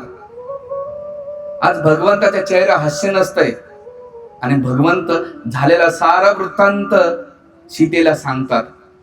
आणि सीता म्हणते, मला पण तुमच्या सोबत यायचं. भगवंत म्हणतात, नाही, मी गेल्यानंतर माझ्या नंतर कौशल्याची, सुमित्रा आणि कैकेयीची आणि दशरथ महाराजांची तू सेवा कर. त्यांची सेवा करून मला आनंद होईल. ही सासू आई सारखी असते, पण तू तुझ्या आईला सोडून आलीस ना, ही तुझ्यासाठी आईच आहे.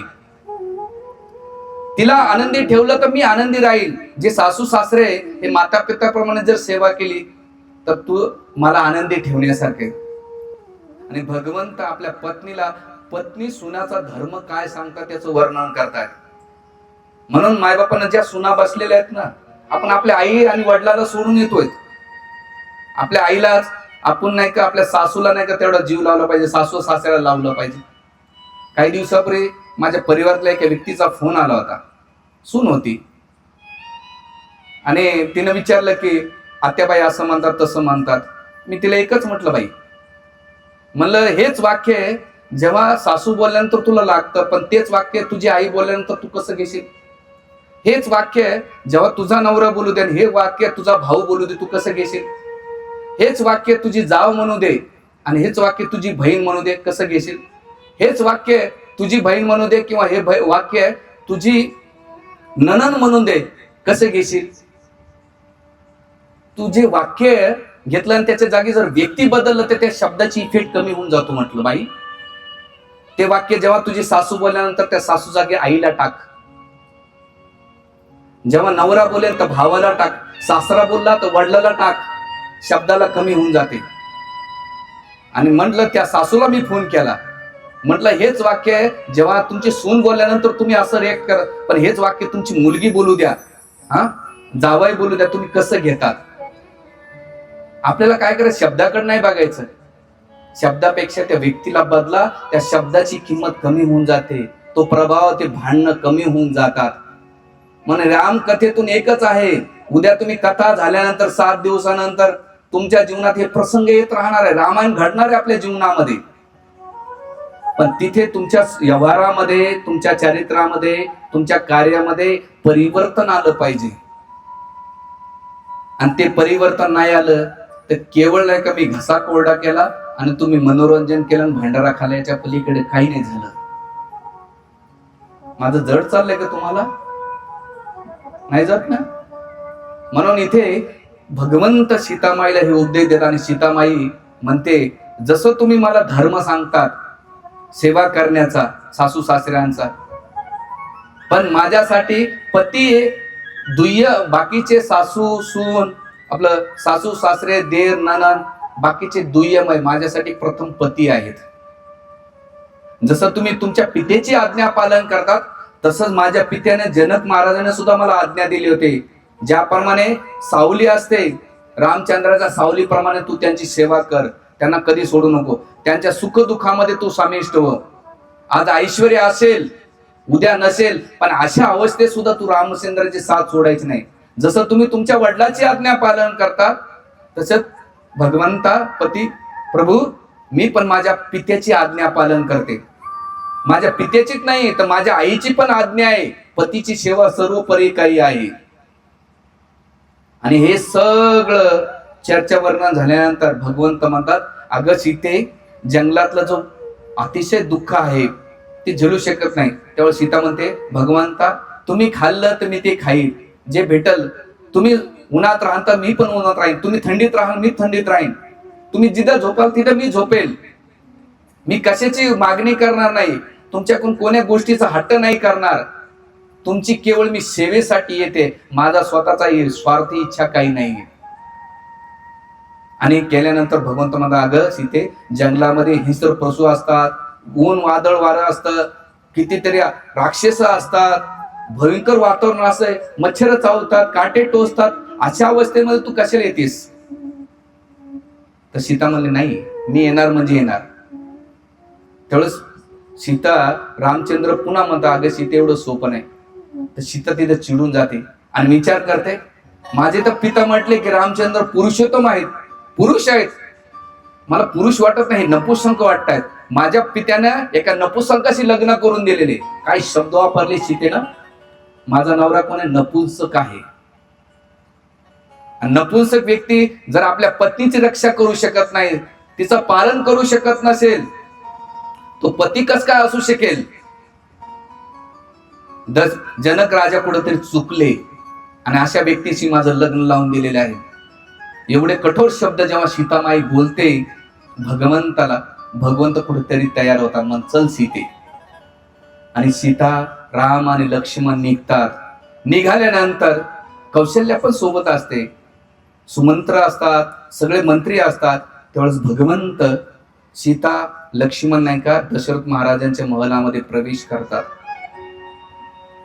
आणि प्रवेश केल्यानंतर भगवंत दशरथ महाराजांच्या चरण कमलाचा नाही का स्पर्श करतात, वंदन करतात. सीतामाई तेच करते, लक्ष्मणजी करतात. भगवंत येऊन कैकेयीच्या पण पाया पडतात. आचार्य म्हणतात इथे दया आणि क्षमा असली पाहिजे. आपल्यासोबत कोणी किती कठोर जरी वागलं, आपल्या अन्याय अत्याचार केला, पण आपल्या हृदयामध्ये त्याच्या प्रती क्षमा आणि दया असली पाहिजे.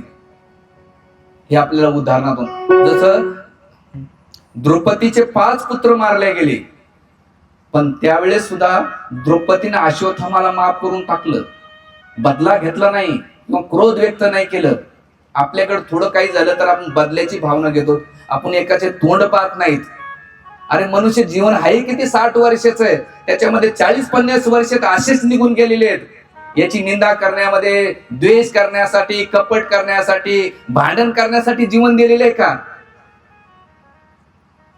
याच्यासाठी दिलं जीवन भगवंतानं? आपण एकांकाचे चेहरे सुद्धा पाहत नाहीत. विचार करा, मायबापानं मेल्यानंतर 10व्याला आणि 13व्याला मोठे जेवण घालून किती येतात तुम्ही, काही महत्वाचं नाही. म्हणून नेहमी मी सांगत असतो, जिवंतपणे असलेले एकाकीपणा आणि मेल्यानंतर झालेली गर्दी काही कामाची नाहीये. जिवंतपणे असलेला एकांतीपणा आणि मेल्यानंतर झालेली गर्दी काही कामाची नाही. म्हणून जीवनामध्ये माणसांना सांभाळा, व्यक्तींना सांभाळा, त्याच्या दोषाला दुर्लक्ष करीत चला. आणि यासाठी एकच मंत्र सांगेन तुम्ही, ओम इग्नोराय नामा, लोकांना दुर्लक्ष करीत चला. जेवढं तुम्ही दुर्लक्ष करताना तेवढं तुमच्या जीवनामध्ये तुम्ही सुखी, समाधानी आणि जगू शकतात. कारण आपण व्यक्तीला, परिस्थितीला नाही बदलू शकत. भगवंताने परिस्थितीला बदलण्याचा प्रयत्न नाही केला, व्यक्तीला बदलण्याचा प्रयत्न नाही केला, भगवंताने स्वतःला बदललं. आपण काय करतो, अख्खं जीवन पत्नीला, पतीला, आई वडिलाला, सासू सासऱ्याला, बहीण भावंडांना, नातेवाईकांना बदलण्याचा ठेका घेतलेला आहे. पण स्वतः कोण बदलतंय? स्वतः बदललं पाहिजे. आणि जेव्हा तुम्ही स्वतः बदलतात ना, तुम्हाला जग नाही का आनंदी, सगळं खूप चांगलं वाटते. राजा राम राम राम सीता राम. आणि अशा प्रकारे जेव्हा भगवंत माता कौशल्य आपल्या कैकेयी दशरथ महाराजांचे चरण वंदन करीत होते, आणि करीत असताना त्यावेळेस तिथे सुमंत्र येतात आणि म्हणतात अगं कैकेयी, एवढा अन्याय अत्याचार चांगला नाही. आणि तिथे सुमंत्र कैकेयीची कान उघडणी करतात. म्हणतात की तू हट्टी, तुझा दोष नाही, तुझे जे आई ती सुद्धा हट्टी होती. आणि त्याचा इतिहास नाही का सुमंत्र सांगतात. म्हणतात राजा कैकेयी त्यांना नाही का एकदा नाही का ऋषीमुनीनं वरदान दिलं होतं, जे पशु पक्षी, किडे मुंगे यांची नाही का भाषा समजण्यासाठी. आणि एक किडे नाही का चर्चा करीत असताना राजा कैकेयी हसले. आणि हे दृश्य पाहिल्यानंतर, हसल्यानंतर त्यांची जी पत्नी होती कैकेयीची माता, तिला जिज्ञासा झाली की कोणाला पाहून हसले, मला सांगा तुम्ही का बरं हसले. त्यावेळेस राजा कैकेयी म्हणले मी नाही सांगू शकत, मी जर सांगितलं तर माझा मृत्यू होऊ शकेल. त्यावेळेस ती राणी म्हणते तुम्ही मेला तरी चालेल, तुमचं सगळं नष्ट झाले तरी तर पण मला ते समजून घ्यायचंय. का बरं हसले तुम्ही, त्याचं कारण काय? राजा काही चिंताग्रस्त, जर मी सांगितलं तर समाजात मृत्यू होईल, काय करू? तर ऋषीमुनीकडे जातात, म्हणतात काय करायचं? ते म्हणतात की जाऊन आताच्या आता पत्नीला फटकार, नाही तर तू मृत्यूला कारण होते. आणि ऋषीमुनीच्या सांगण्यावरून नाही का राजा कैकक नाही का अश्वपती नाही का काय करतात, फटकारतात पत्नीला. आणि एवढं फटकार केल्यानंतर ते म्हणतात तू जर आता हट्ट केला तर मी तुझा त्याग करून शकेल, त्याग करेल. असं म्हटल्यानंतर त्यावेळेस सुमंत्र म्हणतात की जशी तुझी आई हट्टी असतात, हट्टी होती, त्याच प्रकारे तू हट्टी आहे. तुझा दोष नाही, तुझ्या आईचे गुण आलेले आहेत. पण हे जेव्हा मी पहिल्यांदा वाचलं तर श्रीमद भागवतामध्ये वेगळंच सांगितलेले. भागवतामध्ये म्हटलेले जेव्हा मुलगा जन्माला येतो आईचे गुण घेऊन येतो 3ऱ्या स्कंदामध्ये माता देवहूतीच्या प्रसंगातून, आणि जेव्हा मुलगी जन्माला येते बापाची गुण घेऊन येते. मग इथं कसं समजायचं? मग याला कॉन्ट्रोवर्सी चेक करण्यासाठी अंगराजाचा जो प्रसंग त्याच्यात पाहिलं. राजा अंग हे भगवत भक्त होते, पण त्याचा मुलगा होता वेन, तो असुरी होता. असं का? कारण त्याची जी आई होती सुनिथी ती मृत्यूची कन्या असल्यामुळे बापाचे, आजोबाचे आणि आईचे गुण घेऊन आलेले तिथे. हे वर्णन भागवतामध्ये, रामायणामध्ये केलेले. आता तुम्ही उद्या घरी गेल्यानंतर लगेच चेक करू नका कोण कोणाच्या गुणात आलेले, हे सिद्धांत सांगतो. नाही तर लोक लगेच म्हणा अरे बघ तुझ्याच गुन्हे घेऊन आले. लोक कलियुगामध्ये लय भारी येत, प्रवचनामध्ये नको त्या गोष्टी घेत राहतात. जसं एकदा मी प्रवचन एका ठिकाणी गेलो होतो, आणि प्रवचन नगरमध्ये सुरे गाव आहे, तुम्ही ऐकलं असेल. तिथे गेल्यानंतर प्रवचन झाल्यानंतर इस्कॉन मध्ये एक प्रश्न विचारायची. तर प्रश्न उत्तर झाल्यानंतर रात्रीचे 10 वाजले, तर मग एक मुलगा बाजूला उभा होता. आणि नंतर मी सगळ्यांच्या प्रश्नाचे उत्तर दिल्यानंतर तो मुलगा बऱ्याच वेळ थांबला. 35 वयाचा असावा तो. तर मला जिज्ञासा झाली की अरे यार याला काहीतरी लय भारी प्रश्न आहे, तो आले थांबला हुआ, लय डीप मध्ये असावं काहीतरी. आणि मग सगळ्याला काढून दिलं. म्हटलं काय रे बाबा काय प्रश्न आहे? मला महाराज उद्या मटक्याला कोणते नंबर लावते सांगा पहिले. तर तुम्ही प्रवचनामध्ये सांगितलं मटक्याला कोणते नंबर लावू सांगा. म्हणजे आमच्या प्रवचनामध्ये काय लोक घेते कोणाला काही माहित नाही, म्हणजे काही घेणं देणंच नाही. सांगायचा मुद्दा असा आहे, इथे आता मी हे जोक का जास्त देत नाही, कारण लोकांचे चित्त नाही का भगवंत राम सोडून दुसरीकडे जाते, म्हणून मी टाळतो शक्यतो. 2 मिनिटं जरी भगवंतापासून दूर गेलो तर आपला जीवन व्यर्थ आहे. पुन्हा या संसारातल्या उदाहरणं जोक मला नाही आवडत. असो त्याच्याशी घेणे. आणि मग अशा प्रकारे सुमंत्र खूप रागवतात, वशिष्ठ मुनी रागवतात, पण कैकेयीला अजिबात हे होत नाही. आणि न झाल्यामुळं त्यावेळेस भगवान रामचंद्र आणि कैकेयीला म्हणतात माते तू वत्कल वस्त्र आणून दे मी घालेन. कैकेयी दासी जोपर्यंत घेऊन येते कैकेयी स्वतः जाते, आणि स्वतः गेल्यानंतर ती वल्कल वस्त्र घेऊन येते. कैकेयी किती कठोर असेल बघा, ध्यानात ठेवा. धून बदलली का? थोडं चेंज झालं.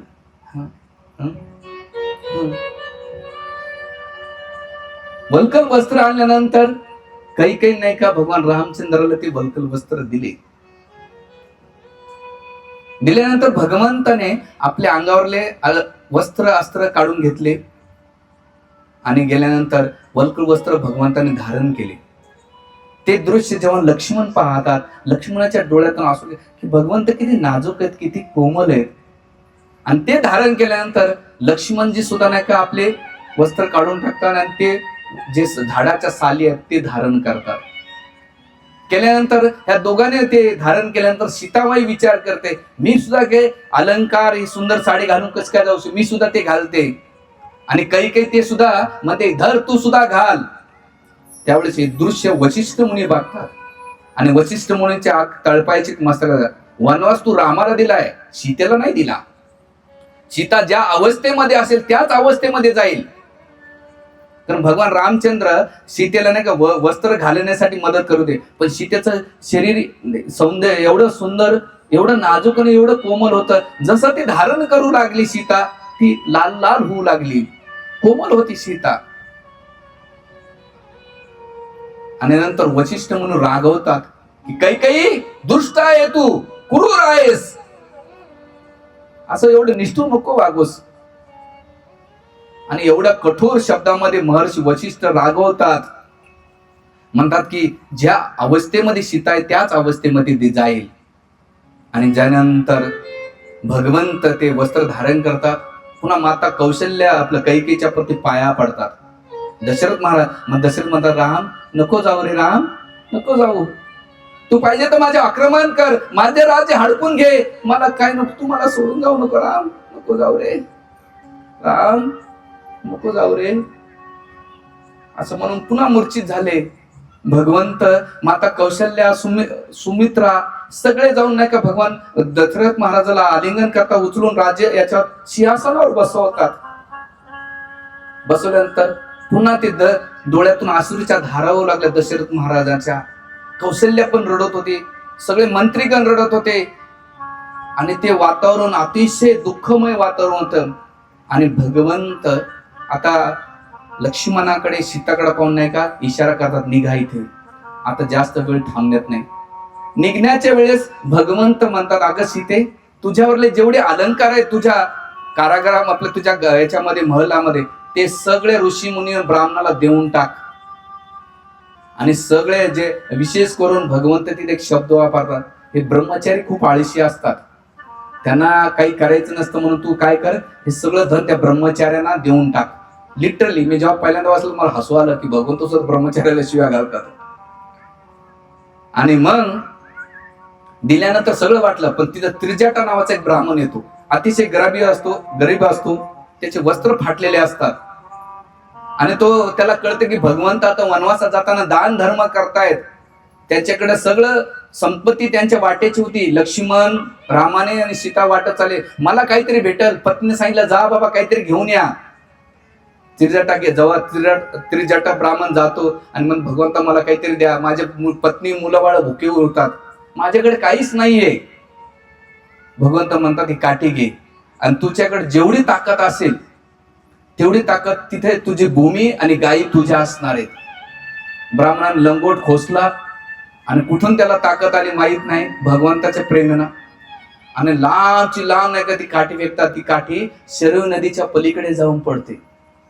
आणि भगवंत तिथं पहिल्यांदा वाल्मिकी वर्णन करतात की भगवंताच्या चेहऱ्यावर स्मित हास्य, की देवता तुम्ही काय करणार एवढ्याच. तर तो जिल्हा ब्राह्मण सुद्धा हसला. आणि भगवंत म्हणतात, मी चेष्टा केलं, वाईट वाटून घेऊ नका बरं तुम्ही. भगवंत चेष्टा आणि माफी मागून नाही का निघतात. निघाल्यानंतर तिथे दशरथ महाराज सुमंत्राला म्हणतात, सुमंत्र इकडे, जेवढं काही खजिना आहे ते रामासोबत पाठवून दे. अलंकार, अस्त्र शस्त्र, जे हिरे माणिक मोती, रथ भरून दे, ते आरामात जीवन जगू शकेल. जेवढं काही वाटेल दे. त्यावेळेस काही म्हणते, जर तुम्ही सगळं धन जर खाली केलं तर माझ्या भरताना राज्य कशाच्या आधारावर करायचं, मी फुटी कवडी सुद्धा देऊ देणार नाही. कारण ते राज्य आणि ती संपत्ती केवळ हक्क केवळ भरताचा आहे. आणि असं म्हटल्यानंतर भगवंत म्हणतात, पिताश्री मी वनवासात जाणार आहे, मला धनाची काय गरज आहे, माझ्याकडे जेवढं होतं मी ते सगळं देऊन टाकलेलं आहे, मला काहीच नकोय. मग दशरथ महाराज सुमंत्राला म्हणतात, अरे सुमंत्र जा, यांना नका रथावर सोडून दे. भगवंत राम, लक्ष्मण आणि सीता रथामध्ये बसतात. सुमंत्र रथ चालवायला सुरुवात करतात. मायबापांनो, सगळे अयोध्यावासी रथाच्या पुढे, कोणी रथाच्या चाकाला पकडू लागलं, कोणी घोड्याला पकडू लागलं, कोणी जे राजमार्ग त्याच्यावर झोपलेले होते. जर जायचंच असेल रामाला तर आमच्या शरीरावर जावा, तेव्हाच रामचंद्र जाऊ शकते, नाही जाणार. सगळे अयोध्यावासी घरातले सगळे भगवान रामचंद्राच्या मागे लावले. वृद्ध ब्राह्मण, लहान मुलापासून तर म्हातार वृद्धापर्यंत भगवंताच्या मागे जाऊ लागले. आणि भगवंत त्या रथामध्ये, सुमंत्रा रथ जोरात चालवा. दशरथ महाराज म्हणतात, नाही रथ नको जोरात चालू सुमंत्रा, मला जोपर्यंत राम दिसत आहे तोपर्यंत तू हळू चालव. सुमंत्राच्या मनामध्ये दुविधा निर्माण झाली, कोणाची आज्ञा पालन करून कोणाची नाही. आणि सगळे अयोध्यावासी नाही का भगवंताला, नको रामा, राम नको जाऊ, राम राम. सगळे सगळे अयोध्यावासी राम करत करताना विरह भावामध्ये रडत रडत रडत नाही का भगवंताला. आणि सगळे अयोध्यावासी सुनसान पडल्या होत्या. गायीच्या डोळ्यातून अश्रूच्या धारा वाहू लागल्या. बछडे दूध पित नव्हते. सगळ्या स्त्रिया नाही का त्या नाही का एका जागेवर निचपिंद पडलेल्या होत्या. अयोध्यावासी सगळे पुरुष नाही का दगडासारखे स्तब्ध झाले होते. हवा, झाडाची हवा ती स्थिर झालेली होती, ती वाहत नव्हते. जे प्राणी होते, पशु पक्षी होते, ते निशांत झाले होते. केवळ कोणाच्या चेहऱ्यावर कोणताही आनंद नव्हता, केवळ दुःख आणि दुःख होत. आणि केल्यानंतर त्यावेळेस तो रथ सुमंत्रे हाकाय सुरुवात केली. आचार्य वर्णन करतात, याला म्हणतात वीरभाव भक्ती, वीररस. जे भगवंताच्या प्रति प्रेम करणं, रडणं, हे अध्यात्म जीवनाची परिपूर्णता आहे. ज्या दिवशी आपलं भगवंताच्या प्रति एवढी आसक्ती आणि स्नेह वाढतो, त्या दिवशी भक्तीची परिपूर्णता प्राप्त होऊ शकते. मायबापांनो, भगवंतासाठी रडू आलं पाहिजे, भगवंतासाठी रडलं पाहिजे. हे राम, हे कृष्ण, हे विठ्ठल, तुम्ही माझे आहेत आणि मी तुमचा आहे. पांडुरंगा, तुम्ही तुमचा आहे. ही भावना आपल्या हृदयामध्ये झाली पाहिजे. कधी आपण मायबाप परिवारातल्या लोकांना म्हणतो तुम्ही माझे आहेत, माझी बायको आहे, माझा नवरा आहे, माझे आई वडील, बहीण भावंड आहेत. पण कुठपर्यंत आहे? जोपर्यंत शरीर आहे तोपर्यंत ते नाते संबंध असतात. जोपर्यंत डोक्यावरचा केस असतो तोपर्यंत त्या केसाची किंमत आहे. केस तुटला रे तुटला की त्याची किंमत काहीच होत नाही. शरीराबरोबर सगळे नाते संपून जातात. पुन्हा आजी आजोबा, बहीण भावंड कोणी कोणा भेटत नाहीये. आपण ज्यांना माझं म्हणतो ते कोण आहे आपलं? प्रश्न विचारा कधीतरी स्वतःला, माझं कोण आणि मी कोणाचा? तो माझा आहे तर तो गेल्यानंतर तुम्ही जाणार आहात का? नाही. मी गेल्यानंतर तो येणार आहे का? नाही येणार आहे. पण कधीतरी आपण रामाला, कृष्णाला, विठ्ठलाला म्हणजे राम तुम्ही माझे आहेत, भावना आपल्यामध्ये प्रगट केली पाहिजे. भक्तीचं रडलं पाहिजे. आणि ती भक्तीची अवस्था आहे, साधनेची परिपूर्णता आहे. म्हणून तुकाराम महाराज आपल्या अभंगामध्ये करुण रस प्रगट करतायत, रडता येते. पांडुरंगाच्या प्रती त्यांचं स्नेह किती आहे. संतांचं चरित्र वाचा, त्या संतांच्या चरित्रामध्ये भगवंताचे प्रेम व्यक्त केलेली भावना आहे. आपण वर्षानुवर्षे अध्यात्म राहून पण ही भावना आपल्यामध्ये निर्माण होत नसेल तर आपलं जीवन व्यर्थ आहे, व्यर्थ आहे. आणि अयोध्यावासी ती भावना, त्या भक्तीचं अवस्था परिपूर्ण प्राप्त केली होती. अयोध्येतल्या गोपी जेव्हा भगवान कृष्ण आणि बलराम वृंदावन मध्ये जाऊ लागले आणि सगळ्या गोपी कृष्णाला आणि बलरामाला, कृष्ण आणि बलराम नका जाऊ तुम्ही मथुरेला.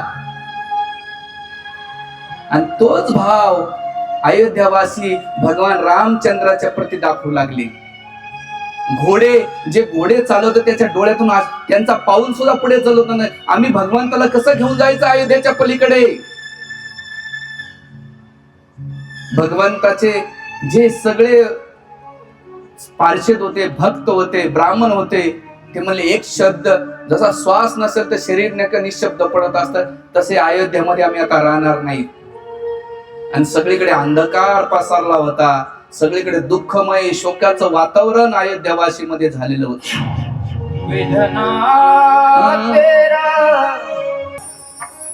अशा प्रकारे भगवंत रथामध्ये बसल्यानंतर ते दृश्य आपल्या समोर बघा.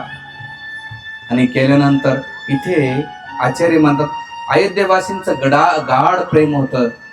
पशु पक्ष्यापासून, प्राण्यापासून, मनुष्यापर्यंत सगळेजण भगवंतावर प्रेम करू लागले. राम या शब्दाचा अर्थ काय? सगळ्यांना रमण्य करणारे. राम हा शब्द आनंद प्रदान करणारे. विचार करा, त्यांच्या लीला एवढ्या सुंदर आहेत, आपण श्रवण करून एवढा आनंद घेतोय. जेव्हा आपण त्यांच्या सानिध्यात जाऊ, साकेत धामात जाऊ, त्यावेळेस काय आनंद असेल. म्हणून त्यासाठी आपल्याला इथं प्रेम विकसित करावं लागेल भगवंताच्या प्रती. भक्ती म्हणजे प्रेम करणे. आणि ते प्रेम भक्तीच्या माध्यमातूनच होते. दुसरं योग कर्म ज्ञान योग कोणताही अष्टांग योग तीर्थयात्रेनं नाही होत.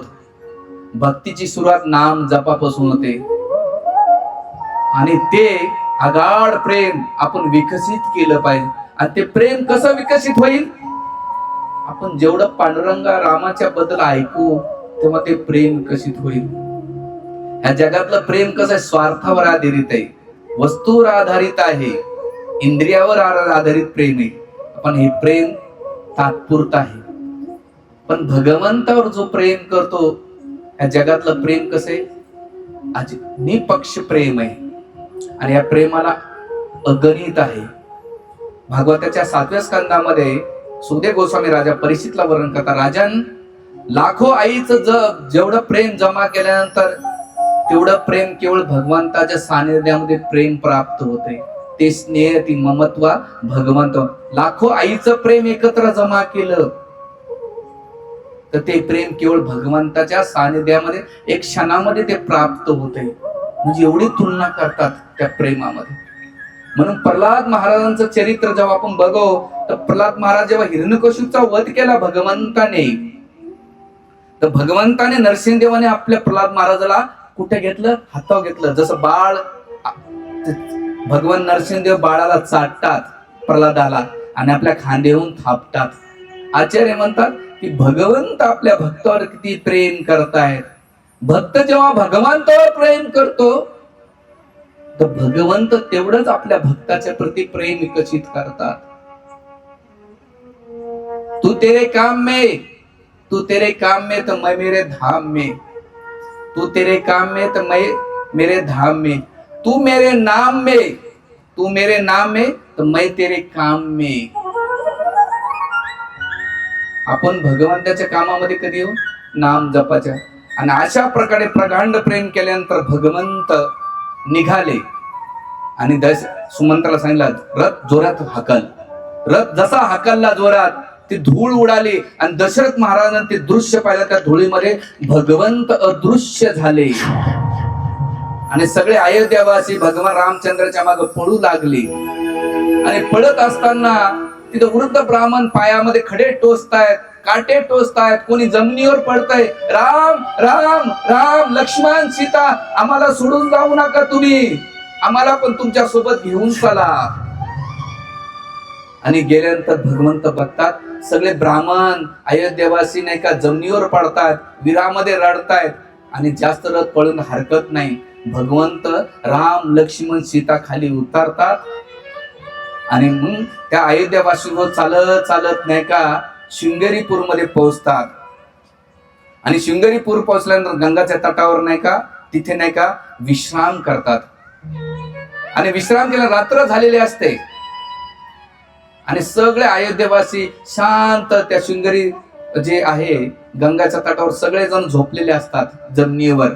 भगवंत पण गवताचं कुश करून नाही का झोपलेले असतात. लक्ष्मण सीताने राम झोपलेले असतात. लक्ष्मणजी झोपत नाहीत. लक्ष्मण आणि सुमंत्र चर्चा करीत असतात. बाकी सगळे अयोध्येवासी नाही का झोपलेले असतात. भगवंत निम्या रात्री उठवतात लक्ष्मणाला, आपलं सुमंत्राला आणि लक्ष्मणाला म्हणतात, आताची आता आपल्याला इथून निघालं पाहिजे. हे जर आपल्या सोबत राहिले तर आपल्याला प्रवास करता येणार नाही आणि ज्या वेदना आपल्याला होणार त्या वेदना यांना भोगावं लागतील. म्हणून हे सुमंत्र तुम्ही असा रथ चालवा की लोकांची दिशाभूल झाली पाहिजे. आणि निम्या रात्री हळूच उठतात, रथ जोडतात आणि तो रथ असा फिरवतात की त्या ठिकाणी सकाळी अयोध्यावासी उठून बघतात की भगवंता आम्हाला सोडून गेलेला आहे, आम्हाला धोका दिलाय, आम्ही जीवनात फसलोय, आमच्या जीवनातून भगवंत निघून गेले. आम्ही झोपलो होतो ना, आम्हाला झोप प्रिय होते, भगवंत नव्हते.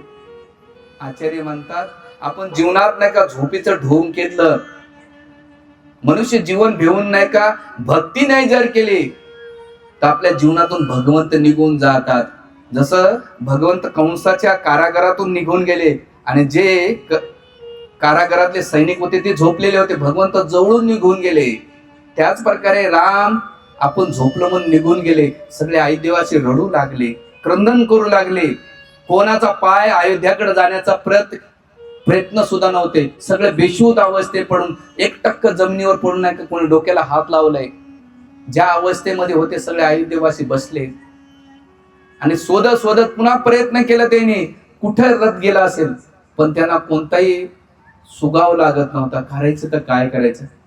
जड अंतकरणाने सगळे अयोध्येवासी नाही का पुन्हा परत अयोध्या नगरीमध्ये गेले आणि गेल्यानंतर तिथं भगवान रामचंद्र, लक्ष्मण, सीता आणि सुमंत्र शृंगारपूरला पोहोचतात आणि तिथे गेल्यानंतर गुह हे त्यांना कळतं की भगवंत आलेले आहेत.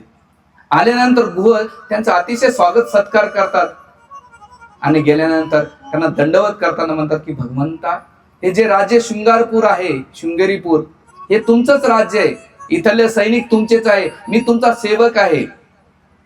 आणि एवढा आदर सत्कार केल्यानंतर त्यांच्या स्वागत सत्कारासाठी मोठमोठे मेजवानी अन्न आणलं होतं, वेगवेगळे पदार्थ आणले होते. म्हणजे भगवंता, तुम्ही याचं ग्रहण करायचा स्वीकार करा, आजपासून तुम्ही आमचे राजा आणि आम्ही तुमचे सैनिक, आम्ही तुमचे सेवक आहोत. भगवंत गुहाच्या आदर सत्काराने एवढे आनंदी होतात, एवढं प्रसन्न म्हणतात, म्हणजे नाही गुहा, तू जे पदार्थ आणलेस ना, मी वनवासाचं जीवन स्वीकारलेले आणि हे जर पदार्थ मी खाल्ले त्याचे 2 कारण आहेत. एक तर मी वनवासी असल्यामुळे मी कंदमुळं खाईन हे वचन घेतलं होतं, दुसरं माझा उपवास आहे, आणि तिसरी गोष्ट, हे जर मी पदार्थ खाल्लेलं जर कैकेयीला कळालं तर ती दुःखी होईल, म्हणून मी ग्रहण करणार नाही. तुला जर हे पदार्थ खाऊ घालायचे असेल तर दशरथ महाराजाला अतिशय प्रिय असलेले घोडे, जे दशरथ महाराजांचा अतिशय जीव असलेल्या घोड्याला तू काय कर, हे सगळे पदार्थ खाऊ घाल. आणि गुहाने नाही का ते खाऊ घातलं आणि भगवंत तिथे गुहाला मित्र म्हणून, सखा म्हणून पहिल्या ठिकाणी म्हणतात, तू माझा सखा आहेस, मित्र आहेत. भगवंताची बघा, जो भगवंताला थोडं काही देतो, भगवंताची सेवा करतात, भगवंत त्याला मित्रवत म्हणून स्वीकार करतात. आपली देण्याची भावना आहे का? भगवंताला काही अपेक्षा नाही तुमच्याकडून. भगवंत गीतेमध्ये म्हणतात, पत्रम पुष्पम फलम तोयम यो मे भक्त्या प्रयच्छति, की एखाद्यानं प्रेमानं मला पान, फूल, फळ अर्पण जरी केलं तर मी त्याचा स्वीकार करतो. भगवंताला काही गरज नाही. तुळशीचं पान अर्पण करा, पत्र, पुष्प, एखादा फूल तोडा, पांडुरंगाला अर्पण करा, फळ एखादं जे काही तुमच्या केळ असेल ते पांडुरंगा, तेवढं जरी नसेल ते 1 गिलास तांब्या पाणी अर्पण करा तरी पांडुरंग प्रसन्न आहेत. आणि भगवंताला जिंकायचं असेल ना, तुमच्या पदाने, धनाने, भौतिक गोष्टीने पांडुरंगाला कधीच जिंकू शकत नाही. तुम्हाला केवळ भक्ती लागते, नाही प्रेम लागतंय. सुदामानं काय दिलं? पोहे दिले, भगवंत जिंकले गेले. आणि रुक्मिणी स्वयंवरानं प्रसंगामध्ये येत आहे, श्री बलदेव विद्याभूषण आणि जीव गोस्वामी आपल्या टीकेमध्ये वर्णन करतात की जेव्हा भगवान रुक्मिणीचं हरण केलं तर रुक्मिणीला हरण केल्यानंतर रथाचा लगाम नाही का रुक्मिणीच्या हातात दिला. आचार्य तिथे 3 कारण सांगतात. पहिलं कारण सांगतात, भगवंत म्हणतात, रुक्मिणी तू काय कर, हे तुझे सैनिक नाही का आता याला पराजित करतात. आचार्य म्हणतात, रुक्मिणी केवळ हरण केले पण भगवंतानं आपलं सगळं ऐश्वर्य देऊन टाकलं रुक्मिणीच्या हातात. हे पहिलं कारण. दुसरं कारण ते देतात, काय देतात की भगवंत म्हणतात की माझ्या जीवनाची डोर तुझ्या हातात आहे. आता रुक्मिणीने काय केलं, थोडंसं समर्पण दाखवलं पण आपलं सर्वच जीवन रुक्मिणीच्या अधीन केलं. हे दुसरं कारण. विचार करा, भक्त जेव्हा संकट आल्यानंतर आपल्या जीवनाची लगाम नाही का भगवंताच्या हातात येतात, जसं अर्जुनाने दिलं होतं. पण जो प्रेमानं भगवंताला काही देतो आणि समर्पित होतो तर भगवंत आपलं सर्वस्व काही आपल्या भक्ताच्या अधीन करतात. रुक्मिणीनं काय केलं या 2 गोष्टी. भगवंत अधीन झाले. भक्त अधीन होणं सोपं आहे पण भगवंत अधीन होणं हे सगळ्यात कठीण आहे. आणि रुक्मिणीने ते केलं. अर्जुनानं काय केलं, भगवंताच्या अधीन झाले पण भगवंत कोणाच्या अधीन झाले, रुक्मिणीच्या अधीन झाले.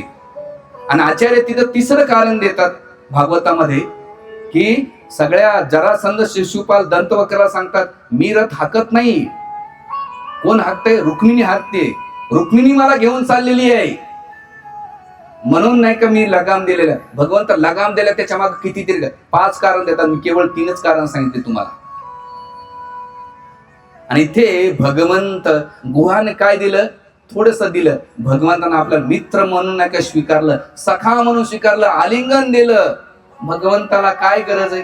भगवंतानं जात पाहिली, पद पाहिलं, वस्तू पाहिल्या नाही, केवळ भक्ती पाहिली, समर्पण पाहिलं. आणि ती गोष्ट गुहाने दिल्यानंतर गुह रात्र भगवंत काय करतात, कुशाग्रज म्हणतात गुहा इथे गवत टाक, आणि भगवंत तिथं गुहाला नाही का गवत टाकल्यानंतर झोपतात. बाजूला सीतामाई झोपते, लक्ष्मण नाही का पहारा देत असतात, बाण धरून बसतात, कोणी संकट येणार नाही, समस्या नाही. पण गुहाला लक्ष्मणावर डाऊट असतो, लक्ष्मण धनुष्य बाण घेऊन बसला, लक्ष्मणाच्या तर पोटात कपट नाही. आणि म्हणून गुहा सुद्धा आपल्या सैनिक, आणि गुहाचे सैनिक गुहावर लक्ष्मणावर ध्यान द्यायला, कोणाची कोणाला ताळमेळच नव्हता. सगळेजण एकच फोकस होता, केवळ भगवंत जे युगल कप्पल आहे, जे जोडप दिव्य कप्पल आहे, ते आनंदामध्ये पोहडलेले आहे. भगवंताला भौतिक गोष्ट प्रभावित करू शकत नाही. भगवंत विश्राम करतात, आणि लक्ष्मणजी आणि गुह आणि सुमंत्र केवळ भगवंताचं सौंदर्य पाहत अवलोकन करीत असतात. एवढे सुंदर, कोमल, नाजूक, त्याच्या सुंदर तेजस्वी सौंदर्य, आणि त्याच्या तेजस्वी सौंदर्याचा आनंद घेत असताना त्या दुःखामध्ये सुद्धा आनंद होता. आणि ते रात्र तशीच निघून गेली. रात्रभर गुहा आणि लक्ष्मणाने चर्चा केली, काय काय काही प्रसंग घडला, किती कटकारस्थान घडलं, आणि काय काय अन्याय झाला त्याची चर्चा केली. पण त्यांच्या चर्चेचा केंद्रबिंदू कोण होता? भगवंत होते. म्हणून मायबापांना आपल्या जीवनाचा केंद्रबिंदू सांसारिक गोष्ट नसली पाहिजे, तर भगवंत केंद्रबिंदू असले पाहिजे, अधिष्ठान असलं पाहिजे. आपण जे काही गोष्टी करतोय त्याचा केंद्रबिंदू, जसं तुम्ही खेडेगावामध्ये बैलाला खुट्ट्याला बांधतात, तो बैल दिवसभर चरत असतो पण खुट्ट्याला सोडत नाही, किंवा खुट्टा त्याला सोडत नाही. तसंच आपलं जीवन त्या खुट्ट्यासारखं पांडुरंगाच्या बाजूला, रामाच्या बाजूला, कृष्णाच्या बाजूला फिरलं पाहिजे. इकडे पळा आणि खुट्ट्यापासून दूर जा. जसं जात आहे ना, जो खुट्ट्याचा आश्रय घेतो तो वाचतो, पण खुट्ट्यापासून दूर जातो ना तो रगाडल्या जातो. तसं पांडुरंगाला जो सोडून जातो, रामाला सोडून जातो, तो ह्या संसारामध्ये रगडतो, रगडणारे. म्हणून भगवान पांडुरंग मखर कुंडल का धारण करतायत? याचे दोन कारण सांगतात. विषांतर होतो पण प्रसंगाला धरून आहेत. माशामध्ये दुर्गंध येतो, वास येतो, पण तरी खाणारे घेऊन टाकतात. पण तो मासा पाण्या वाचून राहू शकत नाही. भगवंत शिकवतात, माझे भक्त माझ्या वाचून राहू शकत नाही. म्हणून भगवंत त्या भक्तामध्ये द्वेष आहे, चुकी येत, त्याच्यामध्ये वाईट सवय येत, पण तरी त्या भक्ताला त्याग करत नाही. पहिलं कारण देतात.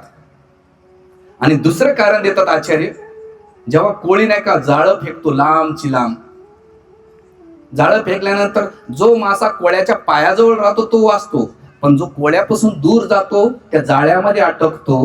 त्याच प्रकारे जो पांडुरंगाच्या आश्रयाखाली राहतो त्या संसारामध्ये वाचतो, पण जो पांडुरंगापासून, कृष्णापासून, रामापासून दूर जातो या भौतिक संसारामध्ये पुनरपी जननम पुनरपी मरणम जननी जठरेस, ह्या मृत्यू संसाराच्या जाळ्यामध्ये तो अटकतोय. म्हणून कधी भगवंताला सोडू नका. आमच्यासारखे किती लोक येते, आम्ही काही नाही, नगण्य आहेत संसारामध्ये, आम्ही नगण्य आहेत. आमच्यासारखे किती येते, काही येईल, पण पांडुरंगाला सोडू नका, रामाला सोडू नका, विठ्ठलाला सोडू नका, एवढीच विनंती तुमच्या पायाची. आणि मग गुह रात्रभर ते दृश्य आचार्य वर्णन करतात, किती सुंदर आहे, किती सानिध्य. सकाळी उठल्यानंतर भगवंत उठतात ब्रह्ममुहूर्तात, आणि उठल्यानंतर म्हणतात गुह इकडे जा, जे वडन त्याचं चीक घेऊन ये. गुह जातात आणि त्या वटवृक्षाचा चीक घेऊन नाही का आपल्या जे जटा आहेत, केस आहेत, त्याला लावतात भगवंत. आणि त्या केसामध्ये ते चीक लावल्यानंतर ते केस एवढे घट्ट होतात आणि जी जटा बांधतात, आणि भगवंत तिथून जटा, आणि ते दृश्य लक्ष्मणजी पाहतात, लक्ष्मणजी पण ते करतात. आणि भगवंत वनवासाचं रूप धारण करून म्हणतात की गुहा, तू दिलेला आदर सत्कार सन्मान मी आनंदी आहे, पण मी इथं जर राहिलो तर सगळे अयोध्येवासी येतील आणि मला भेटतील, माझा वनवासाचा काळ नाही का होणार, आणि राज्य जर मी घेतलं तर कैकेला आवडणार नाही, म्हणून मी आता हिच्या पुढे निघून जाईन. निघून जाताना नदी, गंगा नदी पार करायची, तर करायचं तर काय करायचं? आता ही कथा वाल्मिकी मुनीमध्ये येत नाही, पण तुलसीदासजी आपल्या रामचरित्र मानसमध्ये इथे प्रसंग वर्णन करतात. आणि याला आचार्य, बाकीचे संप्रदाय आचार्य पण याला रेफरन्स करतात या कथेला. जेव्हा गंगेच्या तटी गुहाला येतात, म्हणतात मला जाजेचं नाही का काहीतरी प्रबंध कर.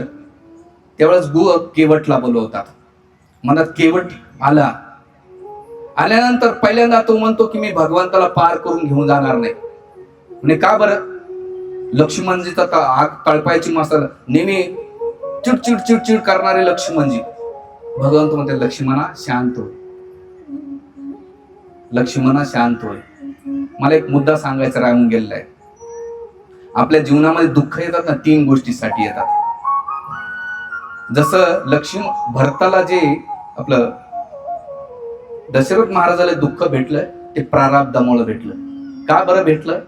कारण जेव्हा ते तारुण्यात होते त्याच्याकडून न कळत नाही का श्रवण बाळाचा वध झाला, त्याचं वर्णन कौशल्यासोबत आता करतील ते. म्हणून प्रारब्धामुळं दशरथ महाराजाच्या दुःखात भेटलं. कैकेयीच्या कर्मामुळे तिच्या जीवनात दुःख भेटलं. कारण भरत गेले, आपलं राम गेले, त्याच्यानंतर दशरथ महाराज गेले, आता जातील. आणि तिसरं कैकेयीच्या स्वभावामुळे मार खाल्लेला आहे. म्हणून आपल्या जीवनात दुःख आले ना, ह्या 3 गोष्टी बघायच्या. माझ्या प्रारब्धामुळे मला दुःख भेटते, माझ्या कर्मामुळे दुःख भेटते, की माझ्या स्वभावामुळे दुःख भेटते. दुःखाचं कारण ना शेजारी पाजारी, न नातेवाईक, न भाऊ बंधकी, न घरातली मुलं, न सासू न सून, सासू सासरे. आपल्या दुःखाचे कारण 3च आहेत: प्रारब्ध, कर्म आणि स्वभाव. दुसऱ्याला बिल फाडणं बंद करा. याच्यामुळे भेटतंय त्याच्यामुळे नाही, आपल्याच कर्म एवढे भयंकर आहेत त्याच्यामुळे आपण हे भेटतो. ते प्रसंग राहिला, मला विस्तृत वर्णन करायचं, पण वेळाचा बंधन आहे, काय करू. आणि मग केवटला बोलवतात. केवट म्हणतो नाही मी घेऊन जाणार नाही भगवंता. भगवंत म्हणतात काय रे केवट, काय झालं कारण? म्हणे भगवंता मी असं ऐकलंय तुमच्या चरण स्पर्शाने नाही का जे दगड होतं त्याला ती स्त्री झाली, आणि तुमचे चरण कमल माझ्या बोटीला लागलं तर आणखीन एक स्त्रीला मी पोचता पोचता माझं जीवन थकून गेलेले, आता दुसरी स्त्री मी कुठून सांभाळू? तुम्हाला मी घेऊन जाणार नाही. भगवंत म्हणले मी नदी कशी पार करू शकेल? केवट म्हणले भगवंता एक आहे, मला तुमचे पाद प्रक्षालन करू द्या तरच मी तुमची घेऊन जाईन. भगवंत म्हणले ठीक आहे, हरकत नाही. आणि लक्ष्मण तन एकदम अनंत शेषाचा होता, क्रोधित होते. भगवंत म्हणते शांत लक्ष्मण, चिडू नकोस. आणि मग केवट नाही का भगवंताचे चरण कमल धूत राहतात. आणि ते धूत राहत असताना पहिल्यांदा अतिशय स्वच्छ धुतले, आणि त्या जे भांड असतं ते पाणी नाही का स्वतः केवटजी पहिले पिऊन घेतात चरणामृत. आणि पेल्यानंतर पहिलं चरणामृत पेल्यानंतर भगवंत म्हणतात झालं नाही. म्हणजे भगवंता अजून पुढे कण असेल तर करायचं काय?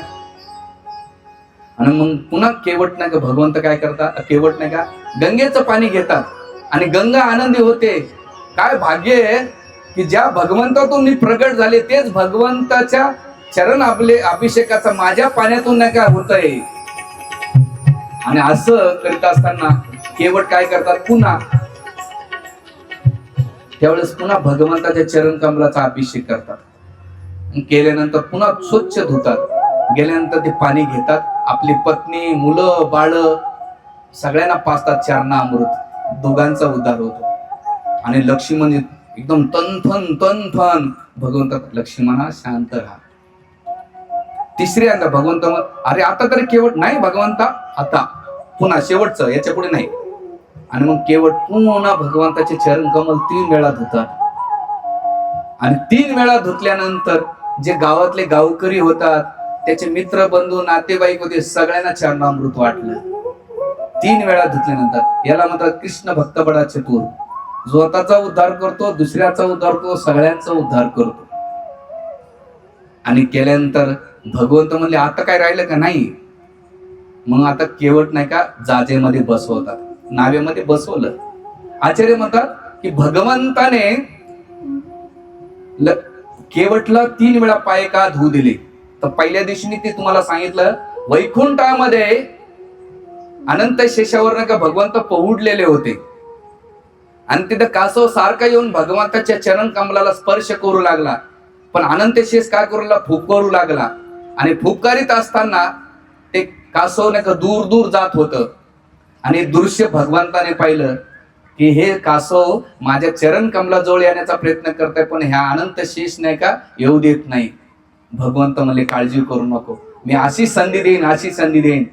आणि तेच अनंत शेष लक्ष्मण होऊन आले. आणि ते कासव होतं ते केवट बनून आलं. वैकुंठातली प्रसंग आहे. आणि एक कासव कोणी साधारण नाही, त्यांना हजारो वर्ष तपस्या केली भगवंताचे चरण कमल प्राप्त करण्यासाठी. खूप वर्ष केले. आणि त्याच्या मनामध्ये एकच भावना होती की मी भगवंताचे चरणामृत पेत राहणार आहे. आणि म्हणून भगवंताने 3 वेळा पाय धुतले आणि भगवंत नावेमध्ये बसले. नावेत बसल्यानंतर भगवंत बसतात, सीता बसते, लक्ष्मण बसतात. आणि केवट नाही का हळूहळू गंगा नाही का नदी पार करीत असतात. पार करीत असताना हळूहळू गंगेच्या मध्ये गेल्यानंतर केवटजी काय करतात, त्या नावेला नाही का गोल गोल फिरवत असतात. खूप वेळा झाल्यानंतर भगवंत विचारतात, केवट अरे नावेला एवढं का फिरवतोस, एवढं कारण काय? काय झालं भगवंता? अरे केवट किती त्रास होतो मला, आम्हाला गंगा नदी लगेच पार कर, एवढं फिरवतोयस, आम्हाला चक्कर येते. केवट म्हणते, भगवंता ह्या गंगा नदीमध्ये तुम्हाला 2-4 चक्कर मारला तर एवढा तुम्हाला त्रास होतोय. विचार करा, मी 84 योनी फिरत असेल तर मला किती त्रास होत असेल भगवंता, किती होत असेल, याची कल्पना तुम्हाला करून देण्यासाठी फिरवतोय. भगवंत म्हणतात, केवट करायचं काय करायचं? भगवंता एकच आहे, तुम्ही जर मला पार केलं तर मी तुम्हाला पार करेल. भक्ताने भगवंताला ब्लॅकमेल केलंय, बंदिस्त केलं. कोण करू शकते? यशोदामाई जसं कृष्णाला बंदिस्त केलं प्रेमी भक्तामुळं, त्याच प्रकारे आपलं प्रेम भगवंताला बंदिस्त करू शकते, भक्ती बंदिस्त करू शकते. दुसऱ्या कोणत्याही गोष्टी बंदिस्त नाही करू शकत. भगवंत म्हणतात, केवट तूच काय, पण तुझ्या कुळातले सगळे, तुकाराम महाराज म्हणतात, धन्य ते देश धन्य ते कुळ, जिथं हरीचा दास जन्म घेती, सगळ्यांचा उद्धार करतो, काळजी करू नको. विचार करा, एखादा भक्त जर एखाद्या गावात जन्माला आला, त्याचा गाव कुळ कुत्र मांजर सगळ्यांचा उद्धार होतो, तर भक्त किती जन्माला घालणं महत्वाचं आहे. आणि म्हणून इथे भगवंत म्हणतात, केवट मी तुला आश्वासन देतो, वचन देतो की तू पुन्हा या जन्ममृत्यूच्या चक्रामध्ये फिरणार नाही, 84 योनी फिरणार नाहीस. म्हणून केवट म्हणले, ठीक आहे, आता वचन दिलं, मी तुम्हाला गंगा नदी पार करतो. आणि मग करीत असताना केवट हळूहळू चालवत होते. आचार्य वर्णन करतात, केवट हळूहळू का चालवत होते? त्यांना विचार पडत होता की भगवंताचं रूप आता मला जेवढं पाहता येईल तेवढं मी पाहिल. डोळ्याने ते काय करू लागले, भगवंताचं रूप पाहू लागले, हाताने नाही का सेवा करू लागले. आणि ते दृश्य आचार्य महर्षी तुलसीदासजी वर्णन करतात, काय काय भाग्य आहे की तेवढ्या वेळामध्ये ते भगवंताच्या हाताने. म्हणून आचार्य म्हणतात, हाती काम मुखी नाम असलं पाहिजे. डोळ्यानं भगवंताचं रूप पहा, हाताने काम करत चला. आणि हे करीत असताना नदी पार करतात आणि एवढं हळूहळू चालवतात. भगवंत पण आपल्या केवटला बघतात आणि केवट भगवंताला पाहतात. आणि लक्ष्मण म्हणतात की तिथे तू कुर्दी झाला, आता इथं शांत करा, आमच्या दोघांमध्ये तू येऊ नकोस. आणि लक्ष्मणाला सांगतात, जिथं तू ते केलंस ना, आता त्याची परतफेड तुझ्यामुळे मला इथे करावं लागलीस. कारण मी माझ्या भक्ताच्या काय झालं ऋणी झालोय. जो भक्त मला काही देतो, माझी सेवा करतो, त्याचा मी ऋणी होतो. मी त्याच्या भक्ती अहम भक्त पराधीन, मी भक्ताच्या अधीन होऊन जातो. इथे भक्ताची महत्व वर्णन करतात महर्षी. आणि अशा प्रकारे जेव्हा नदी पार केली, गंगा नदी पार केल्यानंतर भगवंत पहिले लक्ष्मणजी उतरतात, सीतामाई उतरते. भगवंत केवटला वाटते भगवंताने उतरू नये, मला सोडून जाऊ नये. केवटच्या हृदयामध्ये भगवंताच्या प्रति विरह जाणवत होता. आणि भगवंताला सुद्धा वाटत होतं केवटला जाऊ नये, पण करू तर काय करावं, लीला तर करावं लागेल. आणि जशी गंगा पार केली आणि पार केल्यानंतर भगवंत केवटकडे पाहू लागले, केवट भगवंताकडे पाहू लागले. त्यावेळेस भगवंताला वाटलं याने गंगा पार केल्यानंतर याला उताराही दिले पाहिजे, काहीतरी परतफेड, याचं भाडं काहीतरी दिलं पाहिजे. भगवंत स्वतःकडे बघतात, तर स्वतःकडे काहीच नसतं भगवंताकडे. भगवंत सीतेकडे बघतात. आणि सीतेनं बघितल्यानंतर पाहिलं, सीतेनं भगवान रामचंद्राचा मनोभाव पाळला. सांगितलं नाही की द्या. सीतेचा मनोभाव, सीतेनं भगवंताचा मनोभाव पाहिला आणि सीतेने काय केलं, आपल्या अंगठी आणि आपले अलंकार कडून देण्यासाठी केल्या. हे तुमची उतराई, हे तुमचं भाडं. केवट म्हणते, भगवंता मी ह्या वस्तूसाठी तुम्हाला नाही का काही मागितलं नाही, मला ह्या गोष्टी कोणत्या अजिबात नकोय भगवंता. मला जर तुम्हाला काही द्यायचंच असेल, तुम्हाला अखंड भक्ती तुमची द्या. आणि दुसरं वरदान मागू का भगवंता? तुम्ही मागितलं नाही, मला नाही, पण याच्या बदल्यामध्ये मला एक वरदान द्या. काय वरदान द्या? जेव्हा तुम्ही परत येताना माझ्याच नावेमध्ये बसून या, मी तुम्हाला गंगा नदी पार करू शकेल, हे मला वरदान द्या. तुमचं धन नका मला देऊ नका. आचार्य किती वर्णन करतात की एका पत्नीनं पतीचा मनोभाव जाणला पाहिजे. महाराष्ट्रामध्ये आम्ही ग्रंथ वितरण करताना आम्हाला बऱ्याच वेळा वाईट अनुभव आहे. नवरा जेव्हा बायकोला पाहतो, बायकोन नजर फिरवलं की तो पुस्तक घेणं बंद करतो. दक्षिणा देताना बी बऱ्याच वेळा अनुभव आहे. किंवा जसं तुम्हाला एक घटना, जाऊ दे विषयांतर होतो, ते काही येत नाही. कितीतरी असे उदाहरणं आठवत राहतात वेळेनुसार, ते आपल्याला विषयांतर होतात. महत्वाचं आहे की पत्नीने पतीचा मनोभाव जाणला पाहिजे, हा पहिला प्रिन्सिपल. दुसरं सिद्धांत आहे, कोणी जर तुमची सेवा केलेली असेल तर त्याची परतफेड ठेवा. त्याचा 1 रुपया जरी राहिला, त्या ऋणामुळे तुम्हाला पुन्हा जन्म घ्यावा लागेल.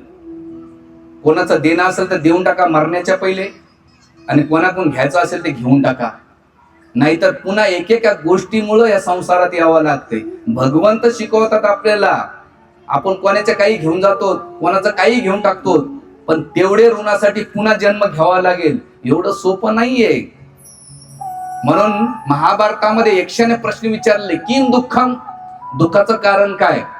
युधिष्ठिर महाराज म्हणतात, ऋणम दुःखम, ज्याच्याकडे ऋण असेल त्याला दुःख आहे. आणि ऋणाचे प्रकार युधिष्ठिर महाराज यक्षाला सांगतात, त्याचा वेगळा शिक्षण होऊ शकेल. आणि मग ऋण आपल्या जीवनातून मुक्त झालं पाहिजे, हे दुःखाचं कारण बनतंय. आणि मग इथे जेव्हा गंगा नदीचं पार करण्याचं वरदान मागितल्यानंतर भगवंत आणि निघतात. निघाल्यानंतर महर्षी वाल्मिकी वर्णन करतात, किती सुंदर वर्णन करतात की पहिले लक्ष्मणजी पुढे चालतात, सीतामाई मागे असते, आणि सीतामाईच्या मागे राम असतात. आणि हे दृश्य, या तिघांचं दृश्य नाही का केवळ 1% अदृश्य पर्यंत केवळ बघत असतो. राजा राम राम राम सीता राम राम, अशा प्रकारे केवट नाही का 1% पण भगवंताकडे पाहत होते. भगवंत वनामध्ये, लक्ष्मणजी पुढे, त्याच्यानंतर लक्ष्मणाच्या मागे सीतामाई आणि रामचंद्र मागे होते. आचार्य खूप सुंदर वर्णन करतायत की लक्ष्मणजी पुढे का चालत होते. लक्ष्मणजी हातामध्ये तलवार कुऱ्हाड घेऊन जात होते की भगवंताच्या मार्गामध्ये काटे, मोठमोठे झाडं झुडपू नको यायला, रस्ता करत होते भगवंताला जाण्यासाठी. म्हणून ते झाडं तोडण्यासाठी लक्ष्मणजी पुढे होते. जेव्हा सपाट जमीन येते तर लक्ष्मणजी मागे जातात, सीता पुढे जाते, आणि रामचंद्र मधामध्ये असतात आणि लक्ष्मणजी मागे असतात. सीता पुढे का जात असते? सीता विचार करते की भगवंताच्या पायामध्ये काटे नको मोडायला, खडे नको टोचायला, दगड नको राहायला, म्हणून ती पुढे जाऊन वेचून बाजूला फेकायचे आणि भगवंताला पाया रस्ता करून द्यायची. जेव्हा घनदाट अरण्य आल्यानंतर भगवंत काय करायचे, सीतेला मागे घ्यायचे, आणि सीताला मागे घेतल्यानंतर लक्ष्मण मागे असायचे. लक्ष्मणाला सांगायचे सीतेचं रक्षण कर. आता पुढे जे संकट समस्या आहे ना, त्याला मी फेस करायचो. तिघांमध्ये किती प्रेम आणि स्नेह होता. सगळेजण याला म्हणतात संस्कृती, एकोनकाची काळजी घ्यायची. लक्ष्मणजी स्वतःचा विचार करत नसायचे, सीताने रामाचा विचार करायची. सीता कोणाचा विचार करायची? रामाचा विचार करायची.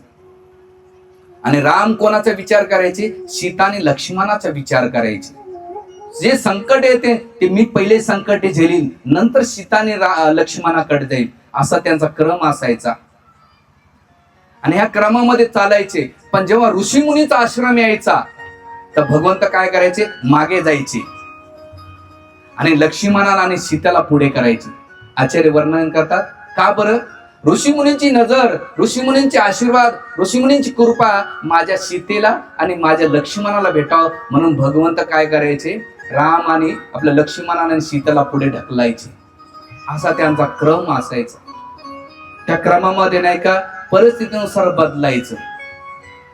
आणि सुंदर त्याच्यामध्ये एवढा उहापोह केलेला आहे.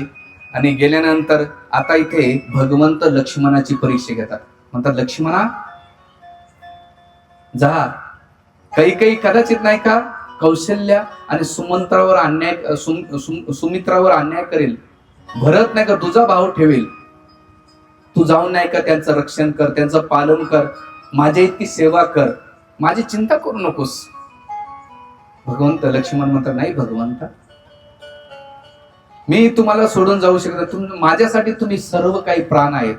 तिथं भरत, शत्रुघ्न मला निश्चित खात्री आहे, गुरु वशिष्ठ आहेत, ते काळजी घेतील, तुम्ही चिंता करू नका. मी तुम्हाला सोडून जाऊ शकणार नाही. मी प्राण त्यागेल पण तुम्हाला सोडून जाणार नाही भगवंता. भगवंत खूप समजून सांगतात लक्ष्मणाला, पण लक्ष्मण अजिबात ऐकत नाही. लक्ष्मण सोबत राहतात. आणि गेल्यानंतर सीतामाई, राम, लक्ष्मण पायी प्रवास करून गंगाच्या तटावर पोहोचतात. आणि गेल्यानंतर भरत ऋषीच्या आश्रमामध्ये प्रवेश करतात. भरत ऋषीच्या आश्रमामध्ये केल्यानंतर त्यांचा अतिशय स्वागत सत्कार होतोय. कंदमुळं अर्पण करतात. भरद्वाज ऋषी भगवंताला म्हणतात, भगवंता माझ्या आश्रमामध्ये राहा, माझे विद्यार्थी, तुम्ही त्यांना ज्ञान द्या. तुमचं असंच 14 वर्ष सहज निघून जाते, मला बातमी पहिल्यांदाच कळालेली.